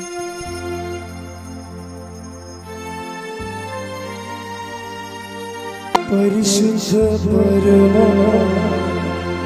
ദിവ്യകാരുണ്യമേ, എന്നുമെന്നും അങ്ങേക്ക് ആരാധന. പരിശുദ്ധ പരമ ദിവ്യകാരുണ്യമേ, എന്നുമെന്നും അങ്ങേക്ക് ആരാധന. പരിശുദ്ധ പരമ ദിവ്യകാരുണ്യമേ, എന്നുമെന്നും അങ്ങേക്ക് ആരാധന.